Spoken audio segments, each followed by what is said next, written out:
So, on to this week's Street Talk then, and we have got 6 storylines to cover this week, although a couple of them there's really barely anything to talk about. There were lots of big stories, weren't there? It's difficult to know this week which one to what order to put them in, because I felt like there was quite a few A stories running alongside each other. I'm going to start off with the Daisy's Bloomin' story, all everything was going on with her pregnancy and the big reveal in the quiz the other day. I'm chucking the Cassie and Ken story in there as well, so we'll tackle that one first. After that, we have of course got the verdict in the battered briefcase, and it came a bit sooner than I thought, to be honest. I was waiting for that to extend out a little bit longer, but who knew that murder trials could just be as cut and dry as that, eh? Next up, this one I'm partly naming on a little phrase that you coined this week. You were very clever. Gemma's done some good word play this week. Thank you. Leanne's been up to a whole lot of mischief, hasn't she? What would you describe Leanne's mischief as? I'm so proud of myself. Go on. Leantics. She's been up to some right Leantics this week. In fact, she's been doing Leantics all over the street. She's been doing Leantics here, Leantics there, Leantics everywhere. Yeah. So I'm calling the storyline title Leantics Roadshow. There we go. There's a bit of both of us. The Antics Roadshow. Silly. Up next, this down from that one. Hey Platt, payback, which is the Hey Platt. Oh, payback. Hey Big Spender. No, Hey is in Damon Hey Harvey. Oh, what's the Gaskell. pun then? Actually, it's nothing really to do with Hey, is it? Never mind. What did you say it was? Hey Platt, payback. But it's actually Gaskell. What's it based on? Nothing. They just kind of sound similar, don't they? Oh. Okay. It's great though. No, that was terrible. Next up, we will talk a little bit more about the breakdown mechanics story, and finally, our kid's kidney needed. Tiny bit of a few little swallow scenes just to keep the fans in suspense in their this seats. Week. Yes. So Daisy's blooming this week. She's blooming while pregnant. We had the quiz. What was the quiz? Was it? I can't remember whether it was Wednesday or Monday. But I think it must be. It was Wednesday. It was Wednesday. Quiz. Wednesday was the quiz, wasn't it? Great. That was. I have definitely seen and can totally agree with the commenters online who are saying, "Would a backstreet pub really have a quiz on a Wednesday in the middle of the day? Who turned up to that to real?" As much as Rovers can be filled out. That's what happens when you have a street where everybody works within 10 seconds walking distance of the pub. Maybe they can turn up to it. Well, if you got, on your lunch break, fancy a quiz? It didn't actually particularly bother me. I didn't care at all. I also saw somebody on, I think it was on Reddit maybe this week, saying that one of their big issues with Coronation Street at the moment is how that everything that happens is in some kind of nebulous now time. You don't get the sense of time progressing through the day, and I do get that. I totally get that. Sometimes you might tell if it's an evening, but because there's very little of people at work, isn't there? Do you remember your sister did her dissertation about time and how it was portrayed in the theatre? Oh yeah, she did, didn't she? I wonder what she'd think of what would she think Street of that? Yeah, but no, I get it. I do think it's important. I do think that there's, and it only takes a few little clues, doesn't it? Like, somebody's eating breakfast. You just know it's morning. It's because, the vast majority of characters don't seem to be spending time at work, are they? That's the thing. Everybody seems to have a reason not to be at work on Coronation Street. It's because a lot of them don't actually... Yeah, what do they do? I mean, Bethany... Or they've got some reason to be out of work, I suppose. Yeah. Like recent plastic surgery in Turkey, or. And it's like, why did it have to be at lunchtime? I think Daisy just said to whoever it was she was talking about, it's just Jenny's new initiative. No, I know. No. That's the story reason why it was at lunchtime. But what's the purpose? I guess. Why did the writers need it to be at lunchtime? I guess things that happened after that needed enough time afterwards to happen, or maybe it was going on at the same time as the trial, what have you, and they wanted to have it in the middle of the episode cliffhanger because of what happened afterwards, the consequence. I don't know. It was maybe we're being too nitpicky here. As I say, it didn't particularly bother me, but I have, as I say, seen the commenters online pointing that out. Well, it's like you never know what day it's supposed to be. Like you kind of take it in faith that it's the day you're watching weekends it, in Weatherfield, but they never they never have a Tuesday and Thursday then? No. Or weekends? No. It doesn't make any Every sense. day just And then happens on a after the Friday next. they'll say, oh, tomorrow we're going to go. And then on Monday they're going to the place they said they were going to go to on Friday. Yeah, it's a real bugbear of mine. And That's nobody manic, gets to have roast dinner. Yeah. What a tragic world. It starts off the week, and Jenny is with Daisy in the side of the Rovers, the left-hand side of the bar, trying to film this video advertising Waterford's Prosecco. I'd kind of forgotten that it was Waterford's in charge now, but it is, isn't it? Yeah, I Newton totally and Ridley did not is no realise. more. Oh. And Daisy is so not into this. Jenny's just desperately trying to drum up anything to get a bit of money for the pub. She said something like, if we do a good job of it, they'll promote the pub. Yeah, I think so. I don't imagine anyone's on Instagram or what is it, NPX, going, oh, I need somewhere to drink. Where do I go? Oh, this place does non-alcoholic Prosecco and this barmaid looks so happy about it. I think I should go there. Yeah, she doesn't do too good a job, and then but she does glug a bit of this Prosecco back. Like you said, it was non-alcoholic, but it's enough to make Daniel just get a bit concerned because he thinks it's the real body. deal. Yes, My body, my choice. I wouldn't necessarily promote that attitude to ladies in the club, but well, it depends on what kind of club it is. The baby Maybe club. it's in a day ladies that drink at a lunchtime club. Anyway, look, he said, I need a DNA test after this. I can't be on edge every time you look like you're doing something But stupid. this is hilarious. Okay, right. So he's like, oh, don't harm my baby. But if it's not my baby, you can drink as much as you want. I don't care. Yeah, exactly. Look, Daniel. He wants his baby to be really clever, and you're not going to get clever babies by boozing away Allegedly, during you your don't. gestation It's not a period. good idea. But you know, he's got to watch himself because this is how he gets new customers. Mm. The poor babies that they're damaged and then they end up in prison, and then he can teach them Shakespeare. I don't think that you can say that children who suffered fetal alcohol. Oh my god! I always get those words confused. Will necessarily be prison bound. No, you can say that society fails them to the extent that they might fall through the cracks and turn to crime. This is possible. But anyway, look, he wants a DNA test. So he can know whether to chill out on her, you know, drinking and eating sushi and smoking and having soft cheeses. Quite. Dairy fine, though. Is it? Well, yeah, Dairy's fine. You can have Dairy when you're pregnant, but not brie. Nobody should come to me for advice. No medical advice on Gemma. She doesn't know what she's talking about. Bethany's on the phone later. Remember this job that she's been bizarrely headhunted for, inexplicably so. Yeah. She's like, oh, I know I turned it down last time, but is it still available? No. Heck yeah, it is. Bethany Platt. In fact, we already hired someone. We're going to kick him out just so you can come and work for us. You amazing writer, you.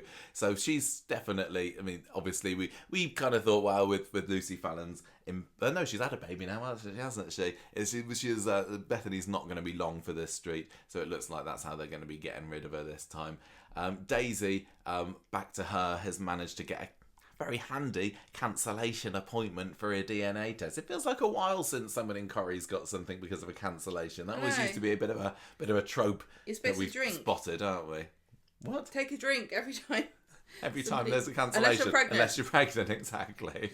I wondered what you were getting at there. Daniel's starting to worry about telling Bethany about this whole DNA test thing. And then he asks her if, Daisy that is, if she'd marry him if it was his baby. And she's like, she says, I hope if this child's yours, it's not half as annoying as you are.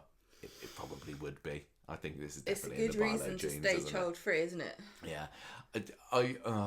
I just can't. I can't get myself invested in this couple now. It's too frantic. It's too like. What, Daisy and Daniel? Daisy and Daniel, who I want to be together forever and ever. I just can't believe it's going to happen.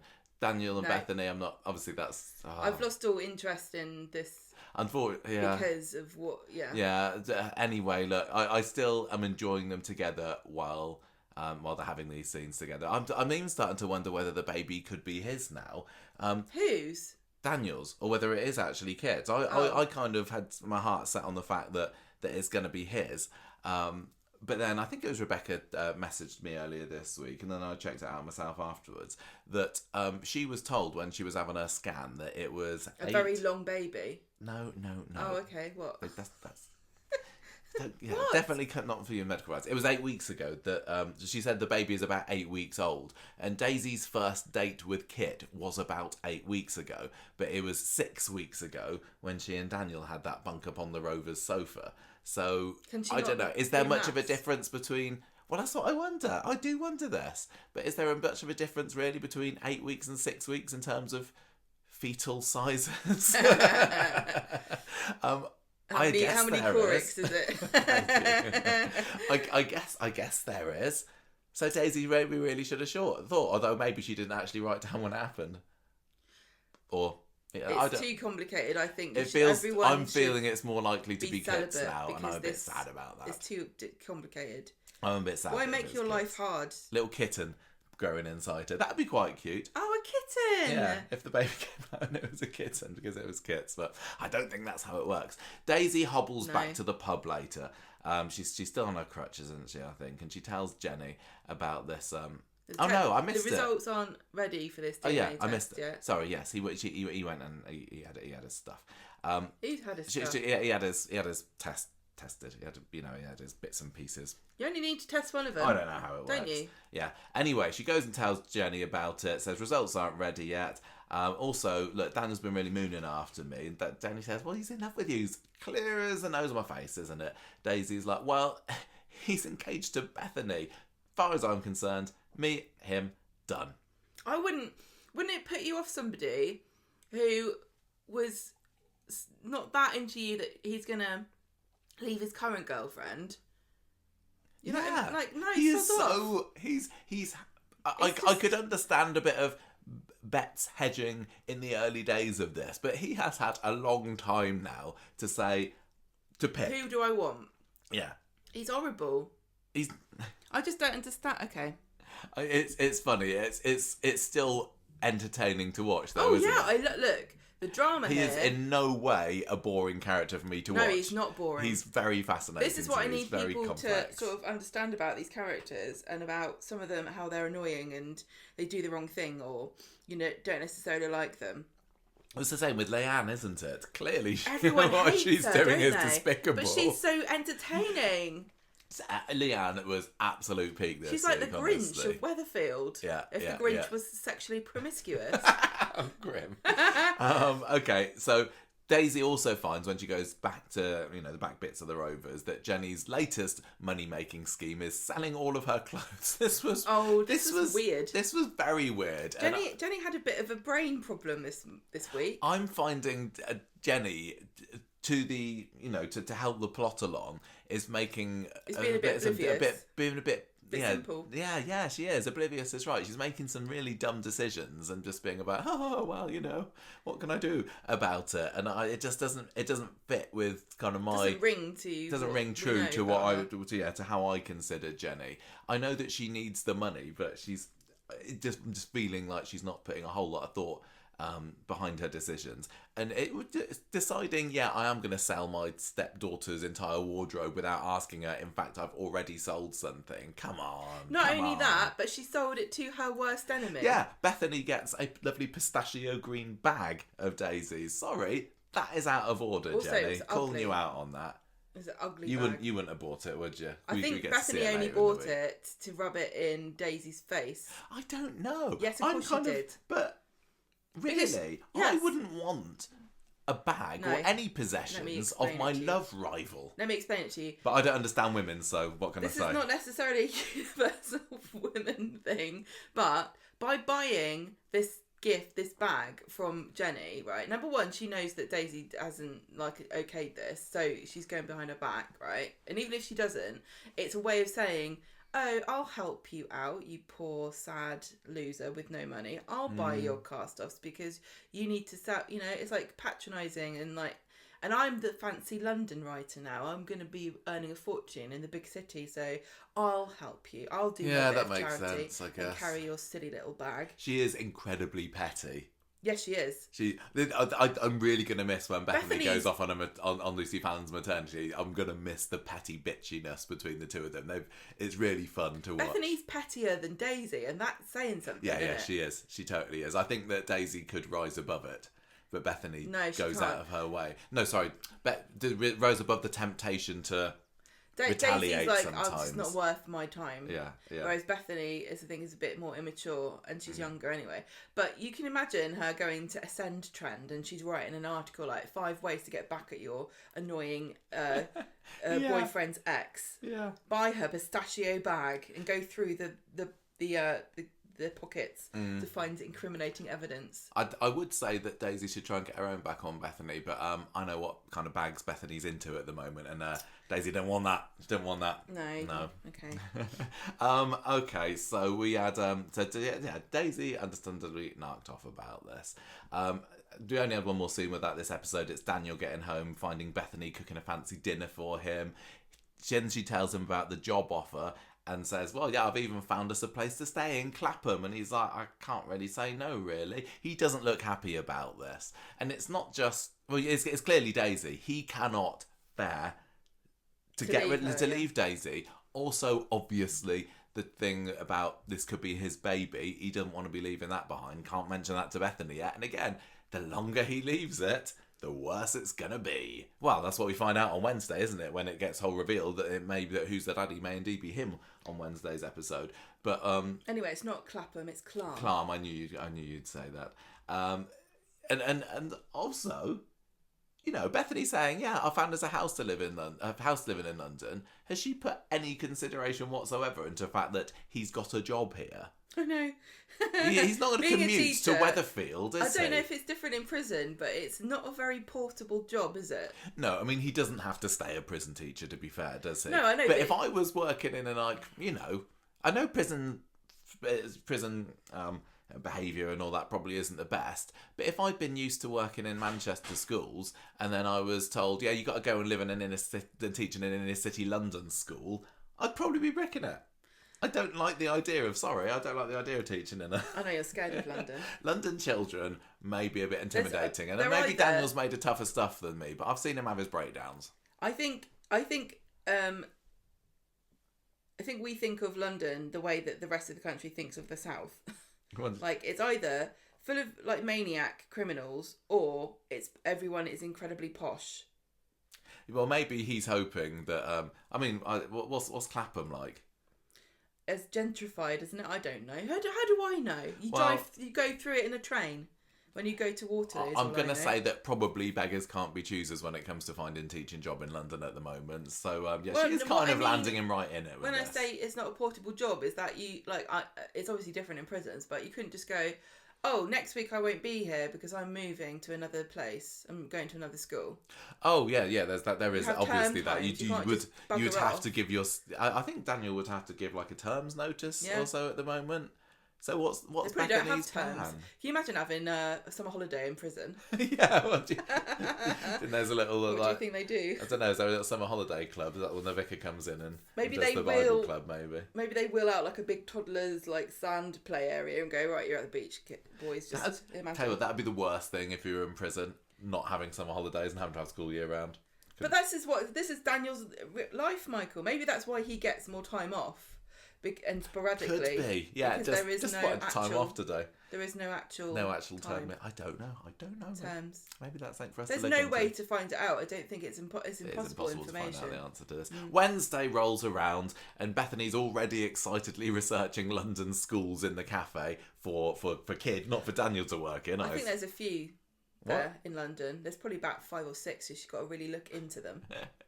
She's just full of the excitement about this new life. Because she don't even like. I don't even think she likes Bertie, to be honest with you. Do you? No, not really. She's not as into Bertie as Daisy is. Daisy really seems to love Bertie. Yeah. Kit finds out they're moving to London. So does Daisy. They're all there. Everybody involved in the storyline, of course, is in the cafe at this point. Daisy is mightily peeved when she hears about this. Bethany's super smug too. Like, I'm going to live in London. Yeah. So Daisy kind of clops out because obviously she doesn't want to lose Daniel if the baby is his. Daniel comes around the Rovers. I think this is when the idea of the pub quiz this lunchtime is mooted. Be there or be square.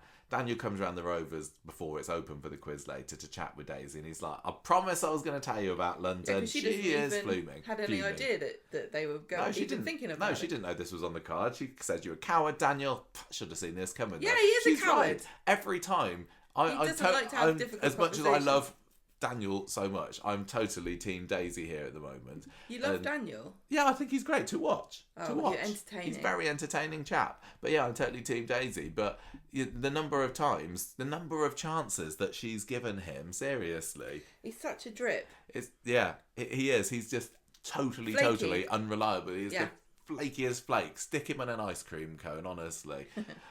Anyway, things don't end very well for them by the end of the conversation anyway. We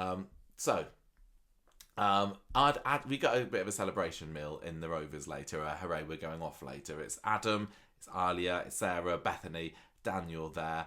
Bethany is taking the opportunity to rub having Daisy's old pistachio bag right in her face, and also make some quite major insinuations about knowing about this pregnancy before revealing, because she comes up to the bar, doesn't she? Yeah, she's like, oh, look at this bag I've got. There's a pregnancy leaflet in the bag, and she's like, you didn't take this out, did you? That's because she didn't know Jenny was selling it. Jenny should have gone through the pockets, man. I know, but this makes Jenny selling the bag even worse, because this wasn't like just an old bag that Daisy has. No, she was still taking it to appointments. Yeah, this is on her current bag rotation. Yeah, that's a good point. Yeah, I looked at the synopsis for this episode. I don't usually do that, and it said, I'm pretty sure it said that she found a pregnancy test in the bag originally. I'd want my money back, but it wasn't that. Yeah, maybe it'd be a bit lumpy, wouldn't it, really? Anyway, just Daisy is absolutely fuming. Bethany knows about the pregnancy. And this is the beginning of the build-up to the brilliant revelation. So, because I said that this was going to be the same story, I'm chucking it in anyway. You got Cassie at number 1 having a bit of a snoop, hasn't she? She's doing a spring clean upstairs, supposedly. It's Adam and Alia that find her. And then it's making me think, are they actually a couple? Was our prediction that they'd be a couple just a little bit out of date? Are they going out? I don't really know. But anyway, they find Cassie. Well, they leave, don't they? They're not going to stay for the quiz. They just had their meal and now they're going. Yeah. And they've gone next door. I was just about to say this. Yeah. But I don't know whether Adam and Alia are a thing. No, I don't know. I don't really care. Actually. Anyway, once they've gone, Cassie pulls Ken's credit card out of her pocket and then kind of waves it in front of the camera to say, "Look, audience, I've got Ken's card." I wonder what she thinks because she's why going to is do it? With it? Why is it that on soaps, whenever anyone has pinched something, they always just have to take it out to have a look? Otherwise, we just wouldn't know. Just to make sure we? It's still there. We don't have X-ray vision. We don't find out anything. Maybe that could be a new storytelling technique. What? Zooming into pockets. Yeah. Oh, yeah, that could be. That's Corrie's latest editing technique. Why not? And it does seem like we are literally, every single episode of Coronation Street at the moment, there's some kind of a new thing. Innovative, I'll say, editing technique to really enhance the mood and help us to understand what's going on and what the characters are feeling. Maybe X-ray vision is next. But I would like them to do, like zoom in and we see inside a pocket or something. But I want them to make a noise like a whoosh, like a whoosh, kind of cool noise, so we know that we're doing some kind of science, like looking scientifically through material. It'd be more realistic, wouldn't it? Because people don't actually in real life, when they pinch something, just take them out of their pockets to have a look at them. And we are some kind of, omniscient observer, aren't we? So why can't we? Why can't we know? We can see through walls. We go from place to place in an instant like that. Yeah. We can magic ourselves anywhere. We just can't. Sometimes we can read thoughts, but it's very rare. Why can't we see through things? Anyway, back to the quiz. Kit's trying to talk to Daisy. She ain't interested in him because he's already at this point given up on the idea of raising his little kitten with her, should that be what popped out. Bethany then excitedly reveals to the whole pub that she and Daniel are getting married. She's so 29th of August. I don't think that's happening, They kind Bethany, of are perfect for each other because of how insufferable Bethany and Daniel both are. Daniel is insufferable in a completely different way than Bethany. He is not showy like this. But I think he's more She's dangerous a massive drama queen. Yeah, she wants attention, but he kind of doesn't court attention, but he still expects it. Yeah. Anyway, she's like, yes, we're getting married. Everyone's invited. She's clearly doing it just to push Daisy's buttons. The other thing that was really insufferable about her in this scene is that they are having their quiz, aren't they? and they're in teams, and she says, our team name is the Londoners. Oh, yes. Oh, just do one. And Daisy's like, blunderers, right? Yeah. That was great. I loved it. Everything about that quiz was fantastic. But it all culminated in Daisy. You could see, like, as soon as Bethany does this proposal announcement, Daisy's look just is like, I've had enough of this. Goes over to Jenny, grabs the microphone, and gives her quiz question. Here's a question for everybody. If Daisy is pregnant, but there are 2 men that she slept with, who's the father of the baby? Kit or Daniel? It was amazing. That I did not see that was coming. Like one of the peak moments this year so far. It absolutely was. I feel that wasn't previewed in the synopses beforehand. No. I online was buzzing with this, weren't yeah, they? It's Daisy's a great example. Literal mic drop moment. She should have actually dropped of catching us out with a revelation. Yeah, because when characters have got a secret, we always know it's going to come out, don't we?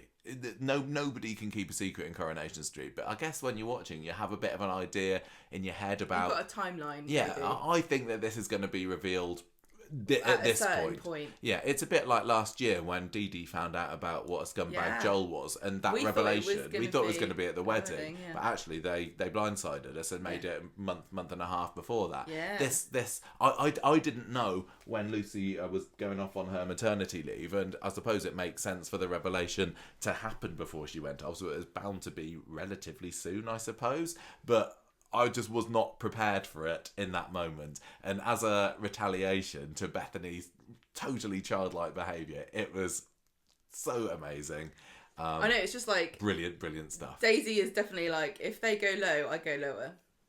Yeah, exactly. And that was then the talking point. Nobody was talking about Bethany's wedding after that in the quiz, I'll tell you that. What a perfect way of upstaging her. Yeah. Just victory all round.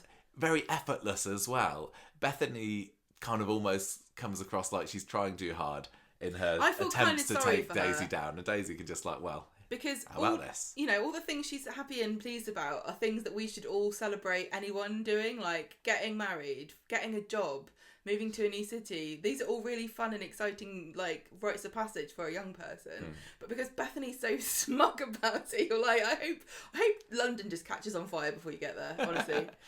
Yeah, I'm just really enjoying Bethany even. And well, I said Bethany. Yeah, I know. I'm just thinking that, when she came back a year or so ago, I was kind of looking forward to it. And then it just felt like throughout a lot of 2024, she wasn't as entertaining as I'd wanted her to be. It was more on the annoying side. But what they're tapping into, this rivalry, is absolutely fantastic. It's the same as what we're getting with Tora and Leanne at the moment, I suppose. I do like that. I know. Yeah, it is interesting. Yeah, and I'm not saying I'm not saying that their behaviour isn't deplorable in some ways, but I don't care. It's not real. It's entertainment. Although I like only. Daisy and I don't like Bethany that much, I still find it funny if Bethany gets one over on Daisy. It's as long as it's clever and interesting and funny. Oh yeah, totally. I don't mind. I like the sniping. I'm not particularly on either side here, but I suppose I'm leaning more towards Daisy. But you're right. If it's the same, when Leanne gets one over on Toya, the toaster, the passport toasting was epic. So epic. I absolutely love that. But I still love Toya. Yeah, I think we're horrible people, aren't we? Because this is just delightful. There was an article on BBC News this week. It's like a feature article on the website about, is Britain becoming more acclimatised and used to like deviousness and trickery, and how do our attitudes towards dishonesty, are they different now to how they were? And there was like a study that was done in the early 80s, I think, compared to a more recent one, and like if somebody is cheating on their benefits, is that okay? And more people these days say yes, that's okay. And it was all kind of tied into the traitors, and people are enjoying that kind of stuff now. What did it say that was the reason? I don't know if there was. I think they've kind of leaned into a little bit like politicians, and how they used to be more figures that people would look up to and respect. Undermining. Yeah. If politicians can do it, then anyone can. Yeah, exactly. Also, there might have been more, I don't remember. It was quite interesting. In the 80s, I think that was, boom time, wasn't it, economically? I think people, when you're insecure, you're more, like, financially or, economically of the future. Everyone's quite insecure at the moment. You really don't know what's going to happen next. No. And I think that all bets are off then, aren't they? Mm-hmm. So anyway, that's just my little side note. That was very interesting. Yeah. So that's why I'm loving these characters so much. Because we're so economically insecure, we just like devious behaviour. And also it's Boris Johnson's fault. Yes, exactly. Anyway, I've forgotten where we are in the notes now. So Daniel, of course, has also been majorly blindsided by this. He's sitting in a booth next to Bethany, He's who blown is his whole life obviously not very happy about this revelation that's just been made in front of the semi-crowded pub, I'm going to say. Who else was there? Kirk, because he wanted to know what the answer was. Oh, yes, that was fun. That was funny, Mary, wasn't it? Brian. Yeah, Brian, Mary and Kirk were there for the comedy asides, but Kirk was not too bad when he's like, what's the answer then? Yeah, you can't. I don't remember who else. There was a night at the Chariot Square Hotel. Yeah, I was just going to say, there was only about 2-3 teams maybe playing this, and you could win a night at the Chariot Square Hotel. Yeah, how much are they bringing in? How much was each entry? Yeah, I'm not sure whether that quite makes up for it. Maybe there were some online players as well that we just didn't get to see. Yeah, maybe they were zooming it. Yeah, maybe. Who knows? Anyway, Bethany is absolutely furious. So Sarah, I love it when she gets rolled up. She's such a protective mother, isn't she? And she gets clucking like a mother hen whenever anybody gets one over on Bethany. She's been pointing that wonky finger all week this week. Completely unreasonable in her defence of her. Yeah, but what I did also enjoy was how she got called out on it on Wednesday and Friday's episode. I think Bethany said, "You're one to talk, aren't you? You had a Who's the Daddy storyline of your own last year." And I think Daisy says as much last year. Yeah. Oh, with was it Dave? Yeah, was it Adam's or Damon's baby? Because Daisy refers to it on Friday, saying, "Oh, wasn't it revealed on the balloon?" Do you remember the balloon popping at the gender reveal party? Oh, that was great, wasn't it? Was that last year? I think it was last year. I do not know. I lose track of time. Anyway, everyone's mad. Daniel's desperately trying to. Well, I hope that the sinkhole will open again. Kit's there as well because he was annoyed that Daisy had led him on to believe that the baby was definitely his. Poor guy. Although actually, he didn't actually want the baby. So Daisy says that. Sarah says that Daisy and Daniel deserve each other. So Daniel rages at Daisy for what she did, and she's like, "Well, you can't. You're hardly one to lecture me because of how self-righteous you are. I just did what I did to protect myself, basically." Then she gets stomach cramps. Then she's in hospital because we've managed to get this far into the podcast without anybody being in hospital. Daisy's turn on the carousel this week, and she's worried because she's been googling ectopic pregnancies, and Jenny's there. And second trip to the hospital for Jenny in as many weeks, and she's like, "We'll deal with it. Whatever happens, it's going to be fine." I think it turned into nothing, didn't it? If I'm remembering right. They said it was very common, but it was right that she came in. Yeah. It gives her an opportunity to sit with Kit in the and getting the gel on her tummy and stuff later. Yes, and this was Kit's emotional connection. Yeah, because we had a few scenes in between of Bethany and Sarah in the flat, but I think we kind of talked about that. Go on, what were you saying about Kit? Well, I'm just going to say that he was very like, "I'm not interested in this." But then he sees the baby on the screen. It's a telly classic moment, isn't it? You see it in the for real. You see it on the screen, and it's like, "Oh, I do anything to protect that baby. Yeah. I'd plant hair in somebody's van. Yeah. If it would protect my baby. I'd be a bent copper for my baby." Yes, exactly. Well, he's like, "Look, I'm sorry, I was out of order. I'll do anything. If I'm all in, I'll take him football, whatever. Football on the Red Wreck, even. You'd be lucky. Nobody ever goes to the Red Wreck anymore, Kit." And, how do you know it's a boy? Kit, it could be a girl. Yes. But then Lily likes to kick about on the Red Wreck as well. Yes. So it's all inclusive. We also had in that episode a little bit more of Cassie just saying, because she tells him about the pregnancy, doesn't she? And we see her pocket his card again. And then the only thing that happens after that, we have another scene in the pub at the end where Kit delights in stopping Daniel from going back behind the bar, but he goes behind anyway. Daisy's like got her arms crossed. She's like, "The baby's fine, thanks for asking. But shouldn't you be looking after Bethany?" Oh, look, here comes Bethany. The Kit's shown her through just for maximum chaos. And Bethany takes off her engagement ring, chucks it on the floor, and tells Daisy that Daniel is all hers. So it's over. Bethany and Daniel no more. So sad. Friday is just kind of picking up the pieces of that, really. She's moving out, isn't she? Yeah, she's moving out. She's collecting all her stuff, and Sarah's saying, "You're Welsh at Daniel." She's not wrong. you get off to London, clean break, all going to be fine. Go to live in Clapham. Yes. Daniel and Ken, meanwhile, are having a chat in number 1, and he decides, I can't remember, maybe I missed it, maybe there's an explanation for it in the episode. I don't know why he took a whole week and a half to reveal about the whole Bertie secretly seeing Cassie maybe putting something in Ken's drink, but now's the time anyway. Maybe he's just addicted to drama. I suppose before last week, he couldn't tell him, sorry. Yeah, Cassie, they were a bit of a stalemate situation, weren't they? If he told Ken, then Cassie would tell Ken about him and Daisy and the love triangle, but now that's all out in the open. He's like, I've got nothing to lose. Yeah. Although I don't think Ken was particularly... It didn't feel very spectacular, did it? No, I was expecting a bit more from someone of, what, you've waited all this time to tell me that I might be secretly being poisoned. But Ken was like, nah, it's probably nothing. I'm sure that Bertie's just seeing things. It does seem like a waste of naturally occurring drama. Yeah, but totally. Maybe there's going to be more to this. Poor Danny, he's got enough going on in his life at the moment. I mean, eventually, clearly, it is going to be revealed, and Ken will find out that he's been being poisoned. But I guess Daniel is pinned on Daniel, is it? Because Daniel's told although him everything he knows. Tracy still might do, to be honest. She Tracy's doesn't need an excuse to get revenge on someone. Where'd that go? Yeah, you're right. That didn't turn to anything, did it? Daisy and Jenny, meanwhile, they're chatting about scans and stuff in the back of the pub, and she says, "Oh, it was a bit embarrassing in the hospital when I had to admit I didn't know who the dad was, and people are going to have a field day with this gossip-wise. It's kind of feeling a bit like everything's going wrong for me at the moment." And Jenny says, "Well, you've only got yourself to blame for that." She was being supportive. She was trying to cheer up and make her feel like the world isn't ending, wasn't she? It was quite a nice little mother-ish daughter moment. But she's not wrong that it's partly her fault as well. Having all these men on the go, not using protection properly. Well, wait for Leanne. What's the fallout from her and Ryan going to be? Oh yeah, we're going to have a little Ryan baby. Well, she got pregnant with a one-night stand, but that was Steve McDonald's superpowered sperm. Yeah, I don't think Ryan has that.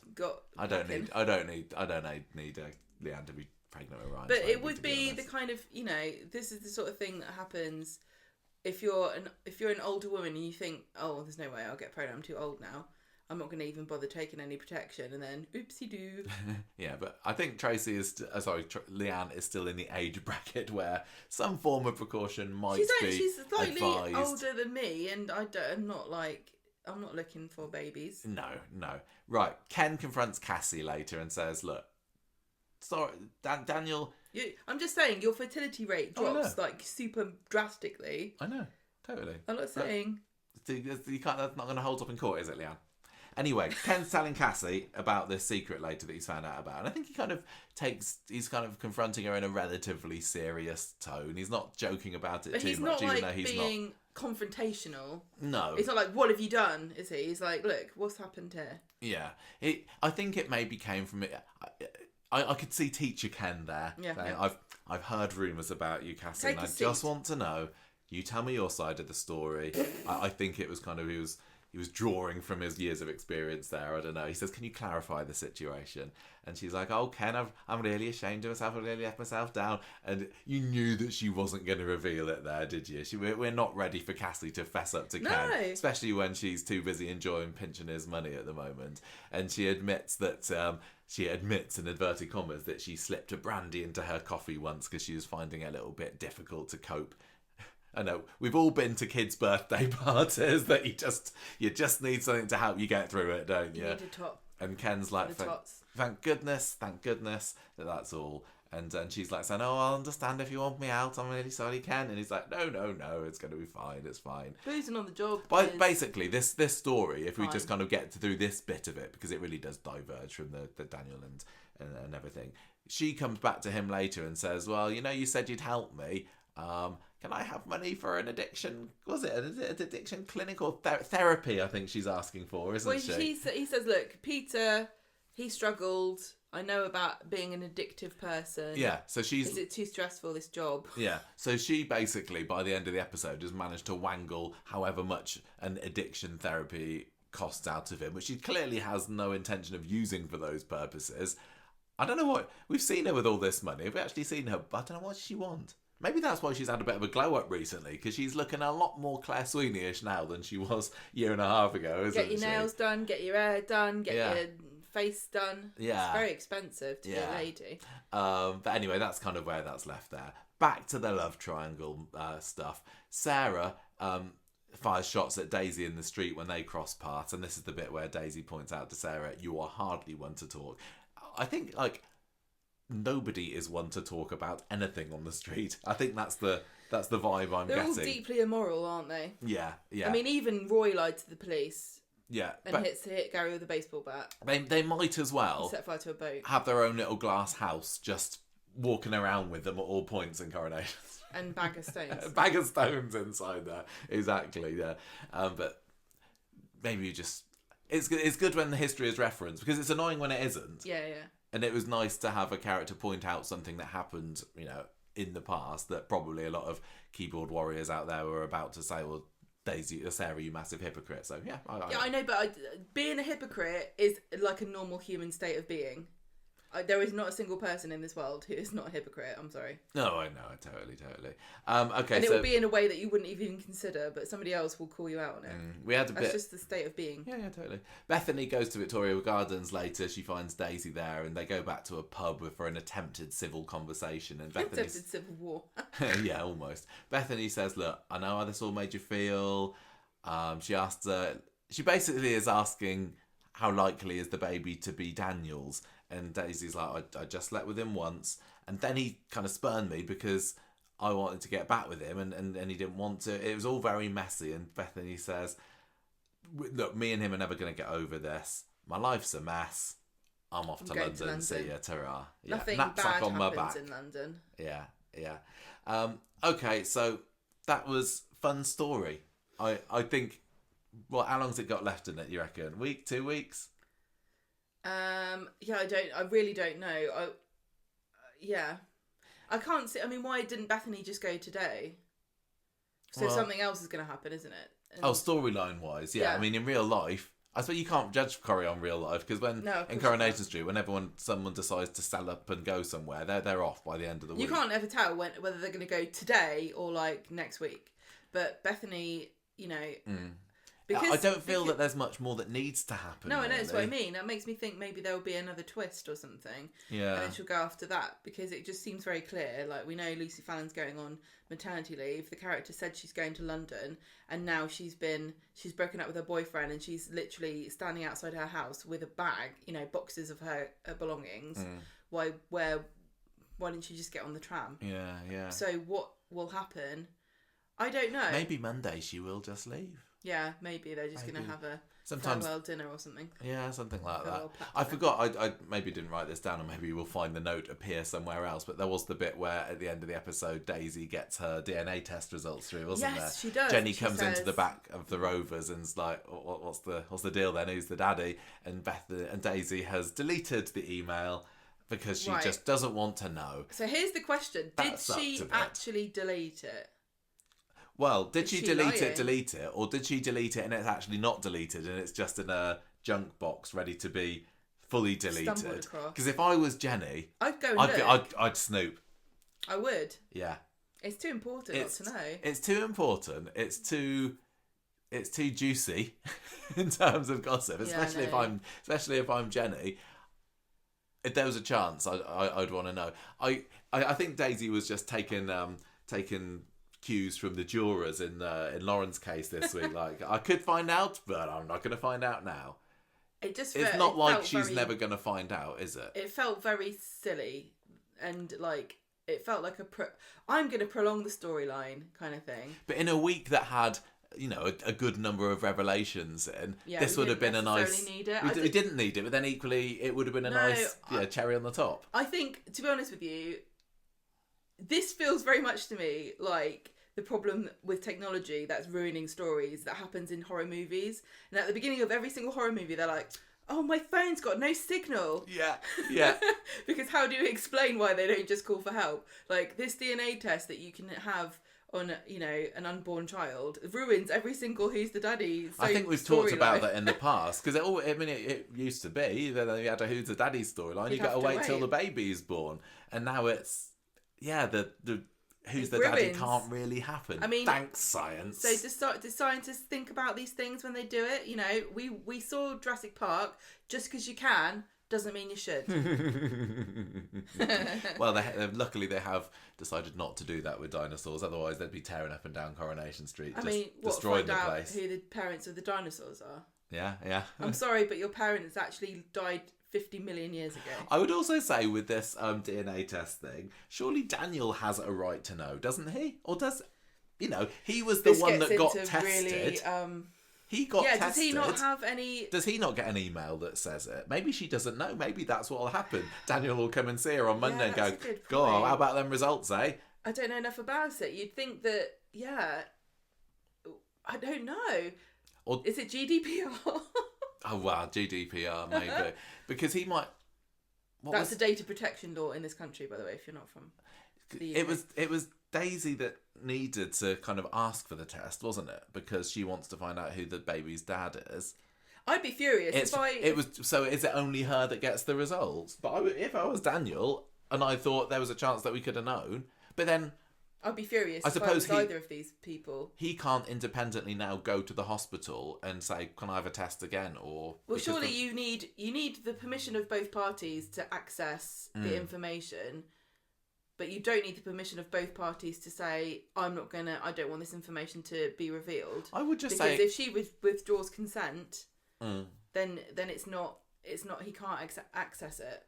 I would just say, what benefit is it to Daisy that she doesn't know? Surely she would be wondering and worrying. And I know she's like, well, both of the dads are both the scumbags, it doesn't matter. But come on, you'd want to know, wouldn't you? You would not be able to help yourself. And you'd be kicking yourself if you've actually deleted that email for good. It's really bad timing as well. It's really chaotic timing, because if it was Daniel's baby, she could get back together with him now. Yeah.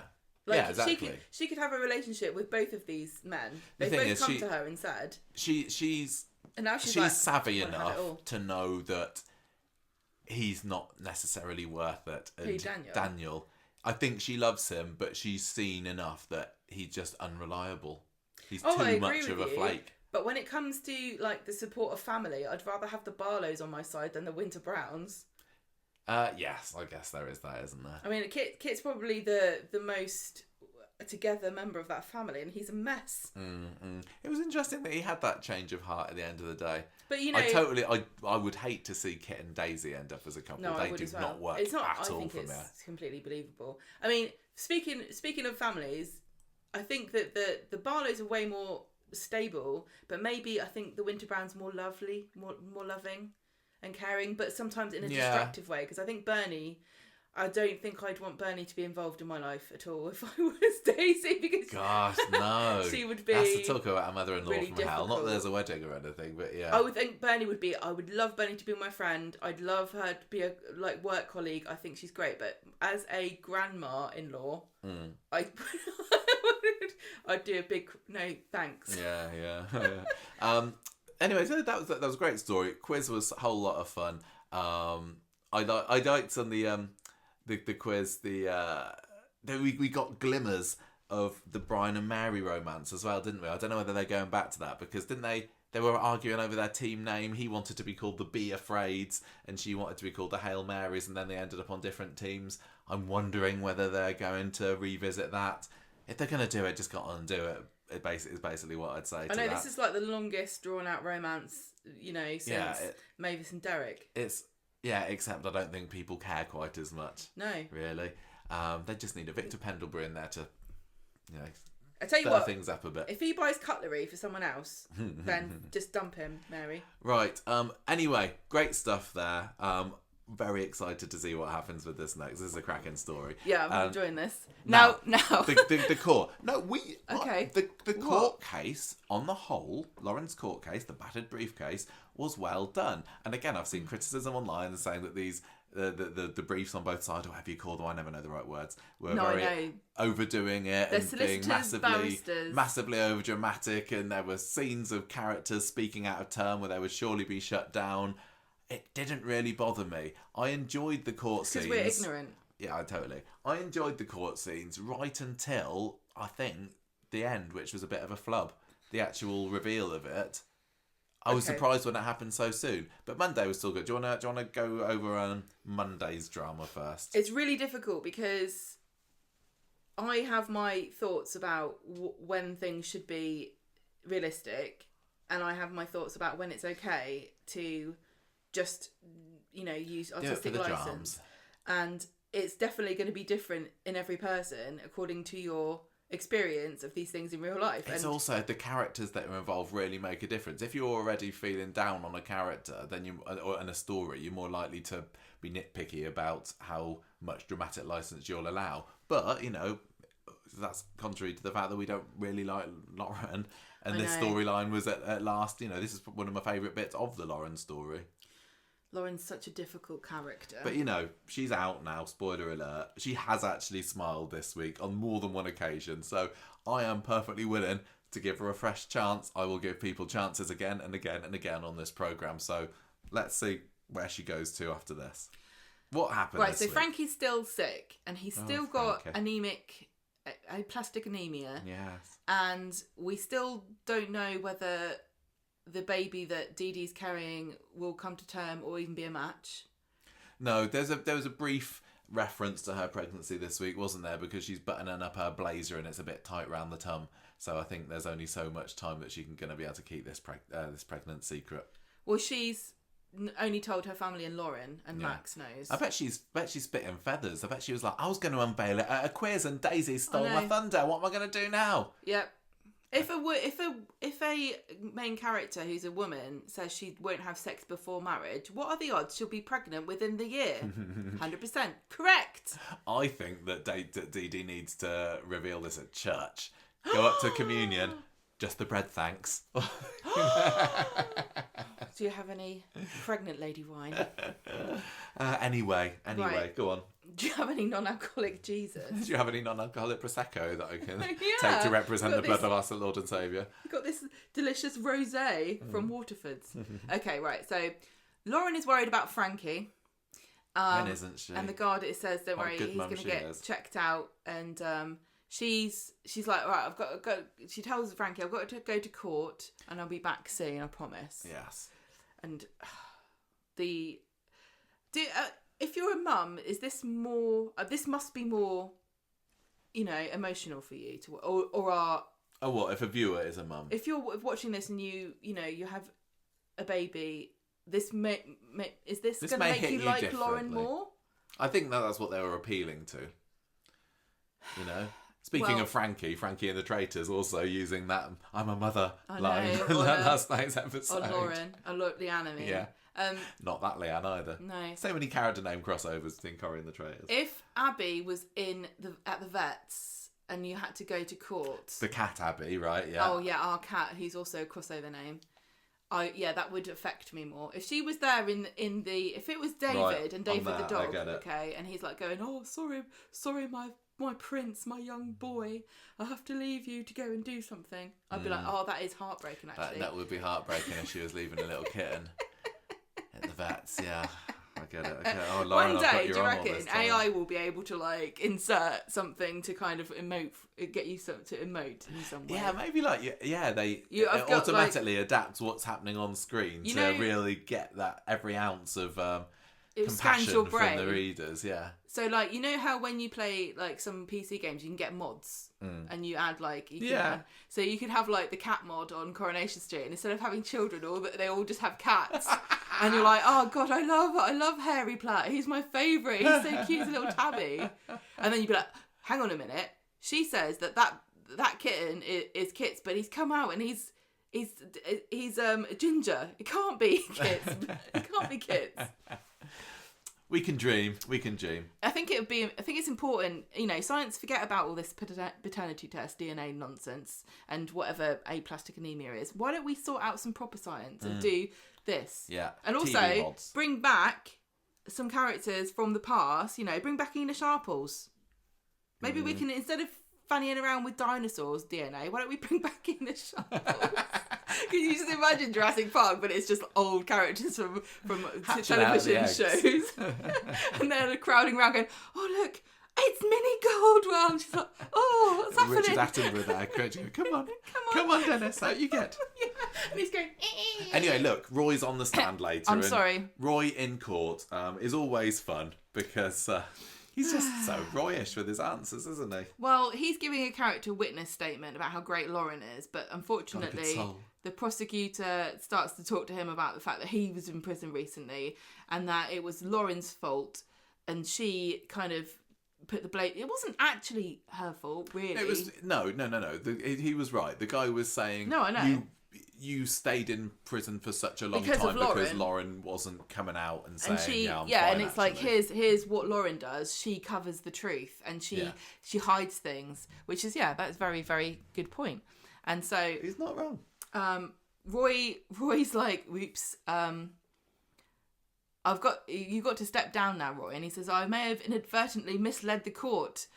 Lauren's not a violent person. She's a decent human being. She's a good soul. This is when Roy gets the chance, probably unrealistically, to deliver a massive monologue about how awesome Lauren is. Whenever this happens in court, the jury gets told to leave. The person gets told to shut up, and if they won't shut up, then the jury has to leave because this isn't evidence. Well, the judge did allow it, didn't she? I'll allow it. Yeah. I'm just going to bang my gavel. I do like drama, says the judge. The judge is like, I live for this. But then we get a unexpected appearance from the gallery, don't we? Bree stands up, who is the she's not a cellmate, but she's in the mother and baby unit. Oh yeah, you're right. With her, and she's been hanging around maliciously. Yeah, since Lauren spurned her last week and told her that she would kill her. Yes, and so Bree stands up and says, if she's not violent, how come she attacked me last night? She's got her arm in a sling, hasn't she? And then Lauren immediately, she gets her spade and begins to dig and shouts, I wouldn't do that. Ah. Bree gets dragged off by the guards. The jury gets told, disregard that. I wouldn't be able to. I don't know how anyone can. You cannot, can you? No.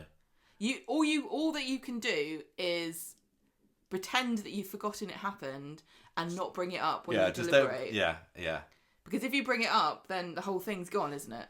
Anyway, so Gus follows after. Oh yeah, Bree, the Deerins are there as well. And wants to know what's happening. And then Lauren's brief comes out, sees Dee Dee, and he wants to speak with Bree. And then someone gets told that they've just had a call from the prison, and it's Frankie. He's a bit poorly. He's got a high temperature, and Lauren wants to go to be with him. And her lawyer's like, well, no, you can't. It doesn't work like that. You're still in court. So Dee Dee at this point, she's smelt her rat, hasn't she? She very handily was there when this was happening. Or was she due to be on? No, she gave her evidence last week, didn't she, Dee Dee? So she thinks they're synced up with Gus and Bree. Max is up next talking about what happened on the viaduct, and the prosecutor's like, how many times did he get hit on the head?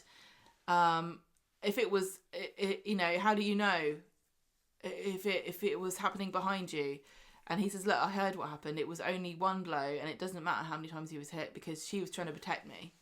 And then the lawyer brings up that he's like, aren't you in trouble? Weren't you in trouble for about terrorist stuff? Max is like, well, it wasn't, it didn't actually do anything. And he's like, was Lauren in this terrorist gang of white supremacists? And he's like, well, yeah, that's how we met.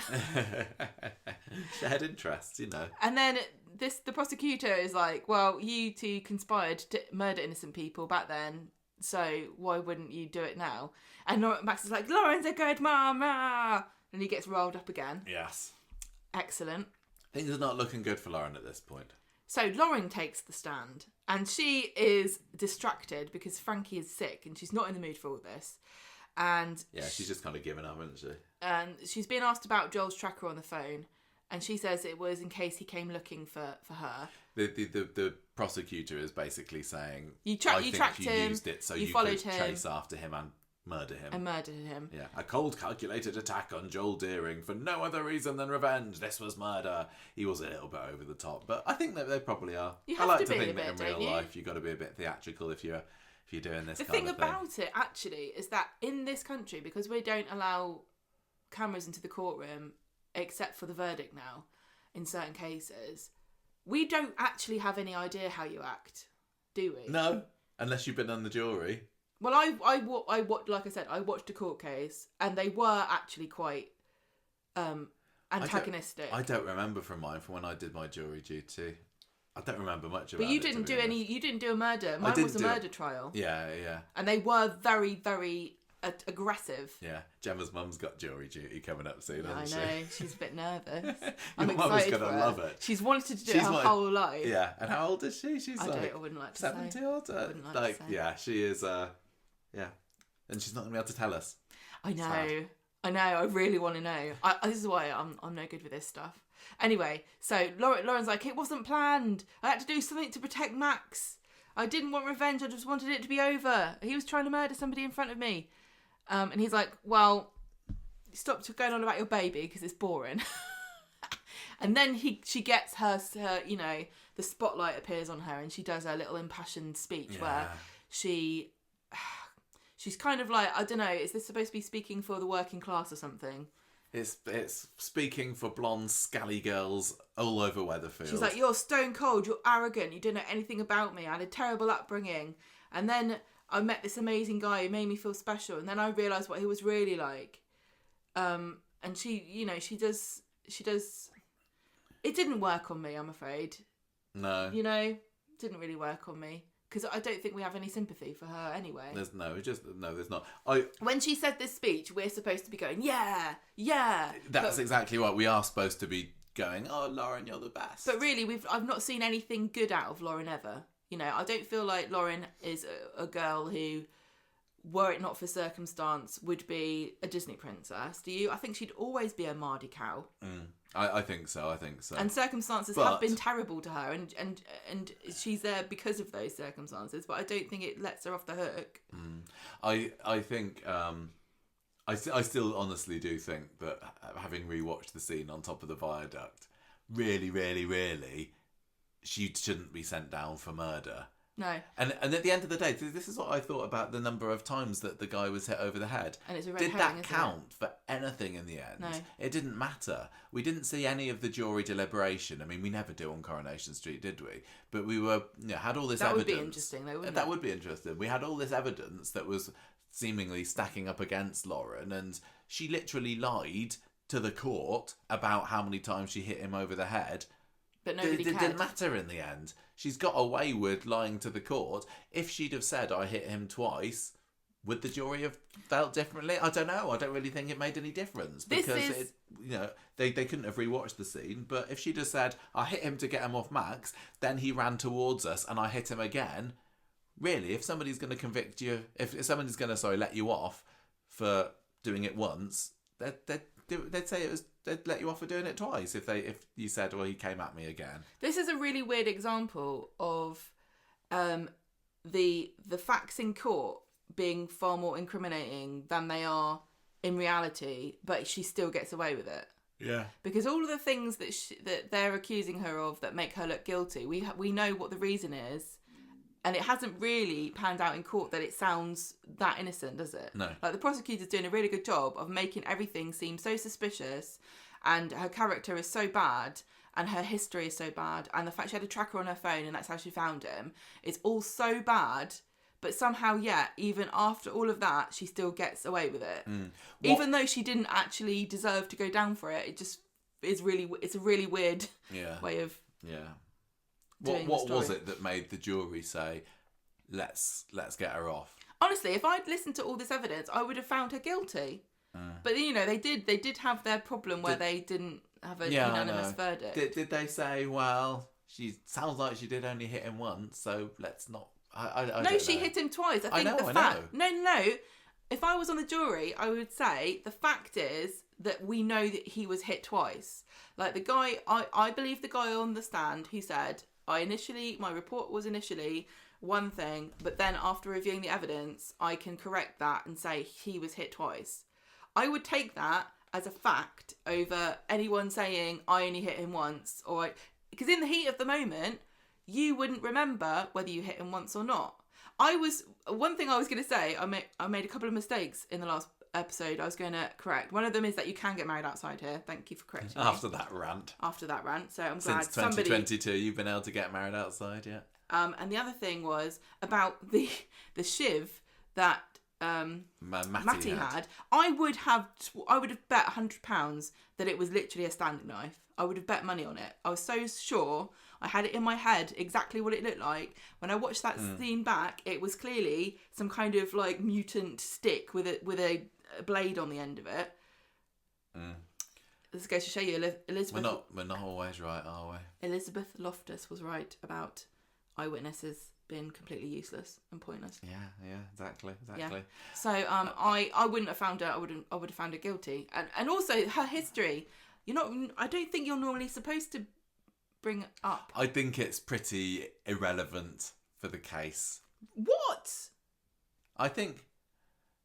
No, right. Okay. The other thing, if everything is being, everything that went on between her and Joel, I don't think that a non-white supremacist would have had a different reaction to it. I don't think any of her actions in the past 12 months were driven by the fact that she used to be in a far right gang. Look, this is an incredibly controversial area of discussion, because you can say all you want about being judged on the crime that you actually are accused of, which I think is fair enough. But when there's a pattern of criminal behaviour in your past and you're being accused of something that you plausibly could have done, I don't get the impression that she did a whole lot of illegal business herself when she was in the group. I think that she was just in it, and it was her dad and his mates that were the ones. Oh, making excuses yeah, now? Maybe I am. It's sorry, part Elon of Musk. my attempt to rehabilitate Lauren in my brain, because I think we're probably going to be sticking with her for a little while. And I don't like not liking characters. No, I want to like everybody. But this is the interesting thing about her. Like, what does the future hold for this character?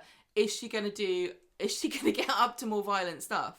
Yeah, I think if she were to do it again, I'd be like, I gave you a chance, Lauren. You're dead to me now. But if she turns her life around, maybe. The victim who suffers the time that she is, she's free to do the same thing again. That victim's blood's on your hands then, isn't it? Because you were like, oh, well, give her another chance. What, to murder someone? No, I'm just too forgiving. Well, anyway, so she's like had this big blowout about how wrong she's been by life, the universe and everything. Yeah. The prosecutor's completely unbothered, carries on riling her up a bit more, and she eventually says, it makes me so happy that he's dead. Joel, that is, not the Joel. baby. No. Yeah, an awful lot was looking pretty bad. But it was Dee Dee that came on later. I thought it was last week that it was Wednesday that Dee Dee was questioned, wasn't it? That's why she was there. I'm glad this happened before the sentencing for the very big case we've had about that kid, the stabbing. Oh, because he said very similar things about his victims. Did he? There would have been an outcry if Coronation Street had just had shown this after that happened. There would have been newspaper headlines about it, but nobody could have known that he had said that. No.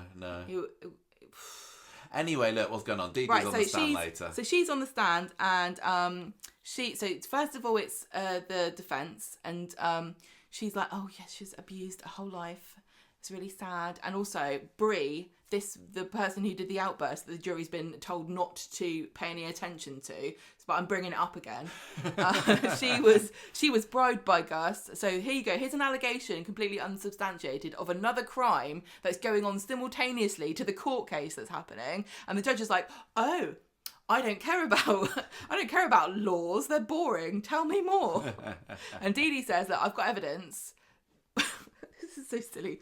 I've got evidence that yesterday Bree signed a lease on an expensive flat that was owned by Gus, and that is a bribe that she, when she gets out, she's gonna live there. And Anthea, no, Bree is out. Bree's not in prison now. Anthea doesn't know anything about this, does she? She's like, what on earth are you playing at? And Dee Dee's like, obviously, Gus does not believe that Lauren's guilty, otherwise he wouldn't have set her up like this to make her look guilty, and Lauren's got no trust in the police. Why would she have reported Joel's death?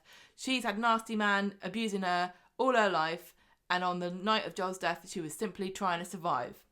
She did. And the judge is like, oh, spill the tea, sister.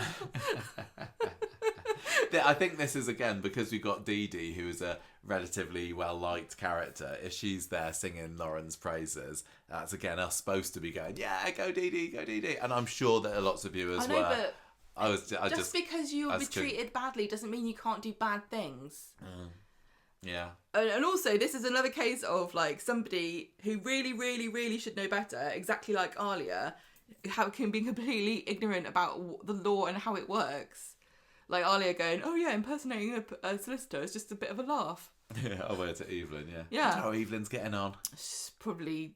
I bet she's got a really nice exercise book with the date underlined and a nice title. Is she beer pong champion yet? Probably. Yeah. Well, if it's Brandy, she's probably in the hospital now.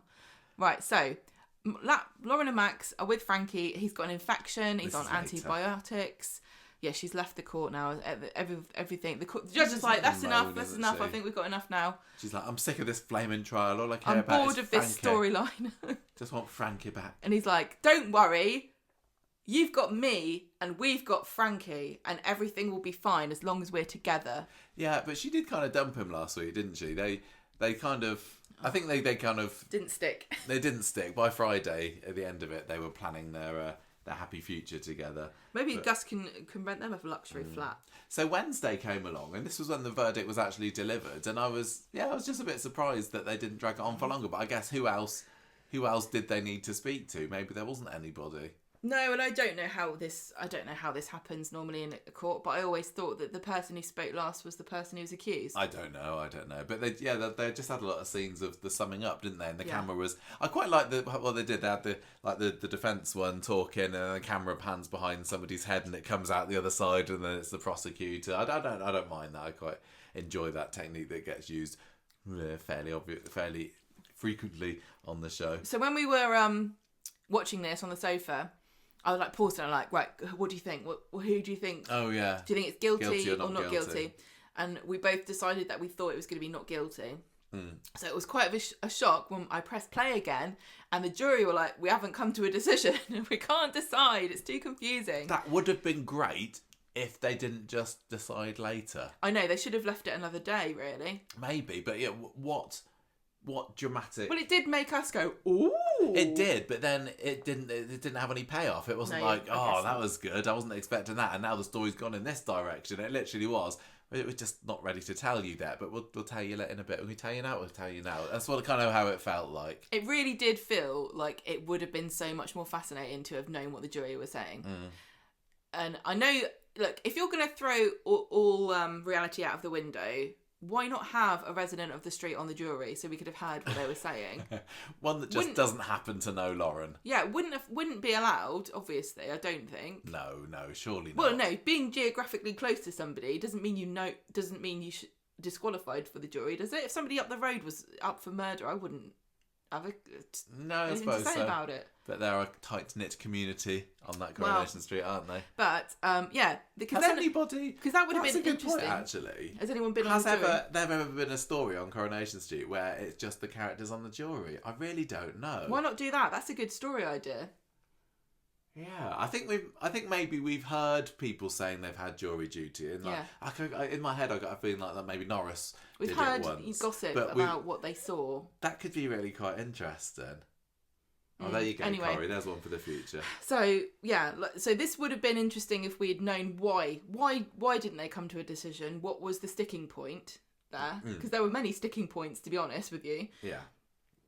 So Dee Dee goes to visit Lauren and says, "Look, the judge has said go back and have another think. I'm not gonna." Oh yeah, Lauren's not in the court at this point, is she? She's decided she's too flaming well fed up with it. But Dee Dee says, "No, come on, you have to go in, don't you? Come back." Well, Dee Dee then hears they've got a verdict, and she tells Lauren that she probably should go back for it. But I thought you were compelled now legally to be there. I don't know. Anyway, so they come back, and she's in the dock, and the jury's like, "Nah, she didn't do it. Not guilty." I thought that they were doing a bit of a trick on us then, because that was when it was all a bit woozy and dreamy and special effecty, doesn't it? And it felt very much to me like we were getting another Mason stabbing situation where it was guilty and then it would say not guilty, and then you go back and that was all a fantasy. It really looked like that's what they were going with, and it's like, oh. And then it was a double damp squib, because I was like, oh, I kind of wanted her to be sent down, really, even though she probably didn't really deserve it. I kind of would have liked that just because it would have been fun. And then I was like, oh, but maybe they're changing it. Oh, no, they're not. They're not. This is the danger of doing something like they did with Mason's storyline, is that you start to not trust. Like, Yeah, you're Coronation absolutely Street right. becomes an unreliable narrator, which it never has been, really. No, especially with the amount that they're doing this non-linear storytelling or different storytelling or funny effects or dream sequences, hauntings. It is disruptive. If it happened very infrequently, you wouldn't suspect it. But I do worry that that's going to be...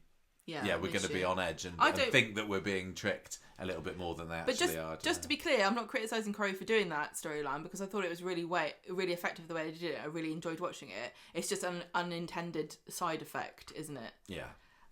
So anyway, she's been found not guilty, not innocent, like Dee Dee said earlier. Oh yeah, which Dee really Dee wound literally me said up. it. I think she said twice innocent She rather did. than not guilty. You would never say that, would you?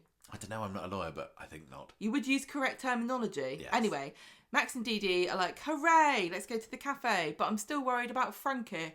And not only is he sick, but I'm worried that the Deering's going to take custody of him and put him in a luxury flat. Got to tie up that little Here's loose my end, question. Does Bree still get the flat? Oh, yeah. I'd be fuming. Well, she signed the lease on it, hasn't she, already? Well, he's going to have to pay to get out of that if he doesn't want her to go and live there. Has it got a 14-day cool-down clause? Well, no, because that would be hers, not for him, not for the landlord. Well, who knows how it works. All these landlords, they're evil, aren't they? Yeah. Yeah. Anyway, later on, Max, very chuffed, joins Lauren in Frankie's room, and they're like, again, let's remind everybody we're going to stay together forever. I won't be sad to see the back of that hospital room, will you? I want this baby to just... Get him out of hospital, take him home, let's never see that place again. Give the There's poor just guard on nothing the door a about break. a sick baby storyline that's... No. You know, we say, oh, I'm fed up with medical stuff. I didn't even really think about Frankie as part of the medical storyline stuff, but it is just... It's been going on... Ever since he was born. Obviously since he was born, the poor kid. Yeah.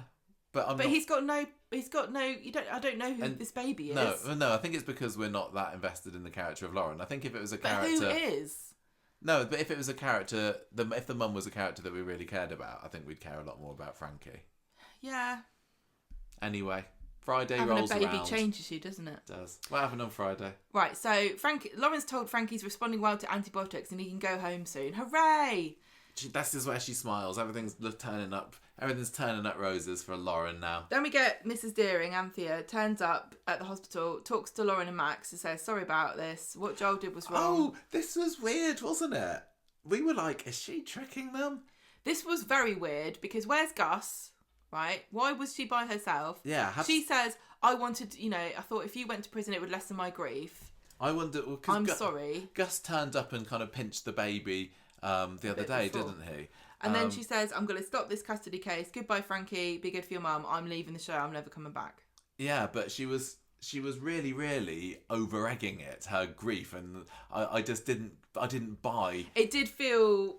like it felt fake. It felt like she wasn't actually apologising, but I don't know whether that was just the way it turned out. I don't know how you could listen in court to all of the evidence about how your son was killed and come to the conclusion that you were wrong to think that Lauren did it on purpose, because the evidence was that she did, and I'm surprised she got found not guilty.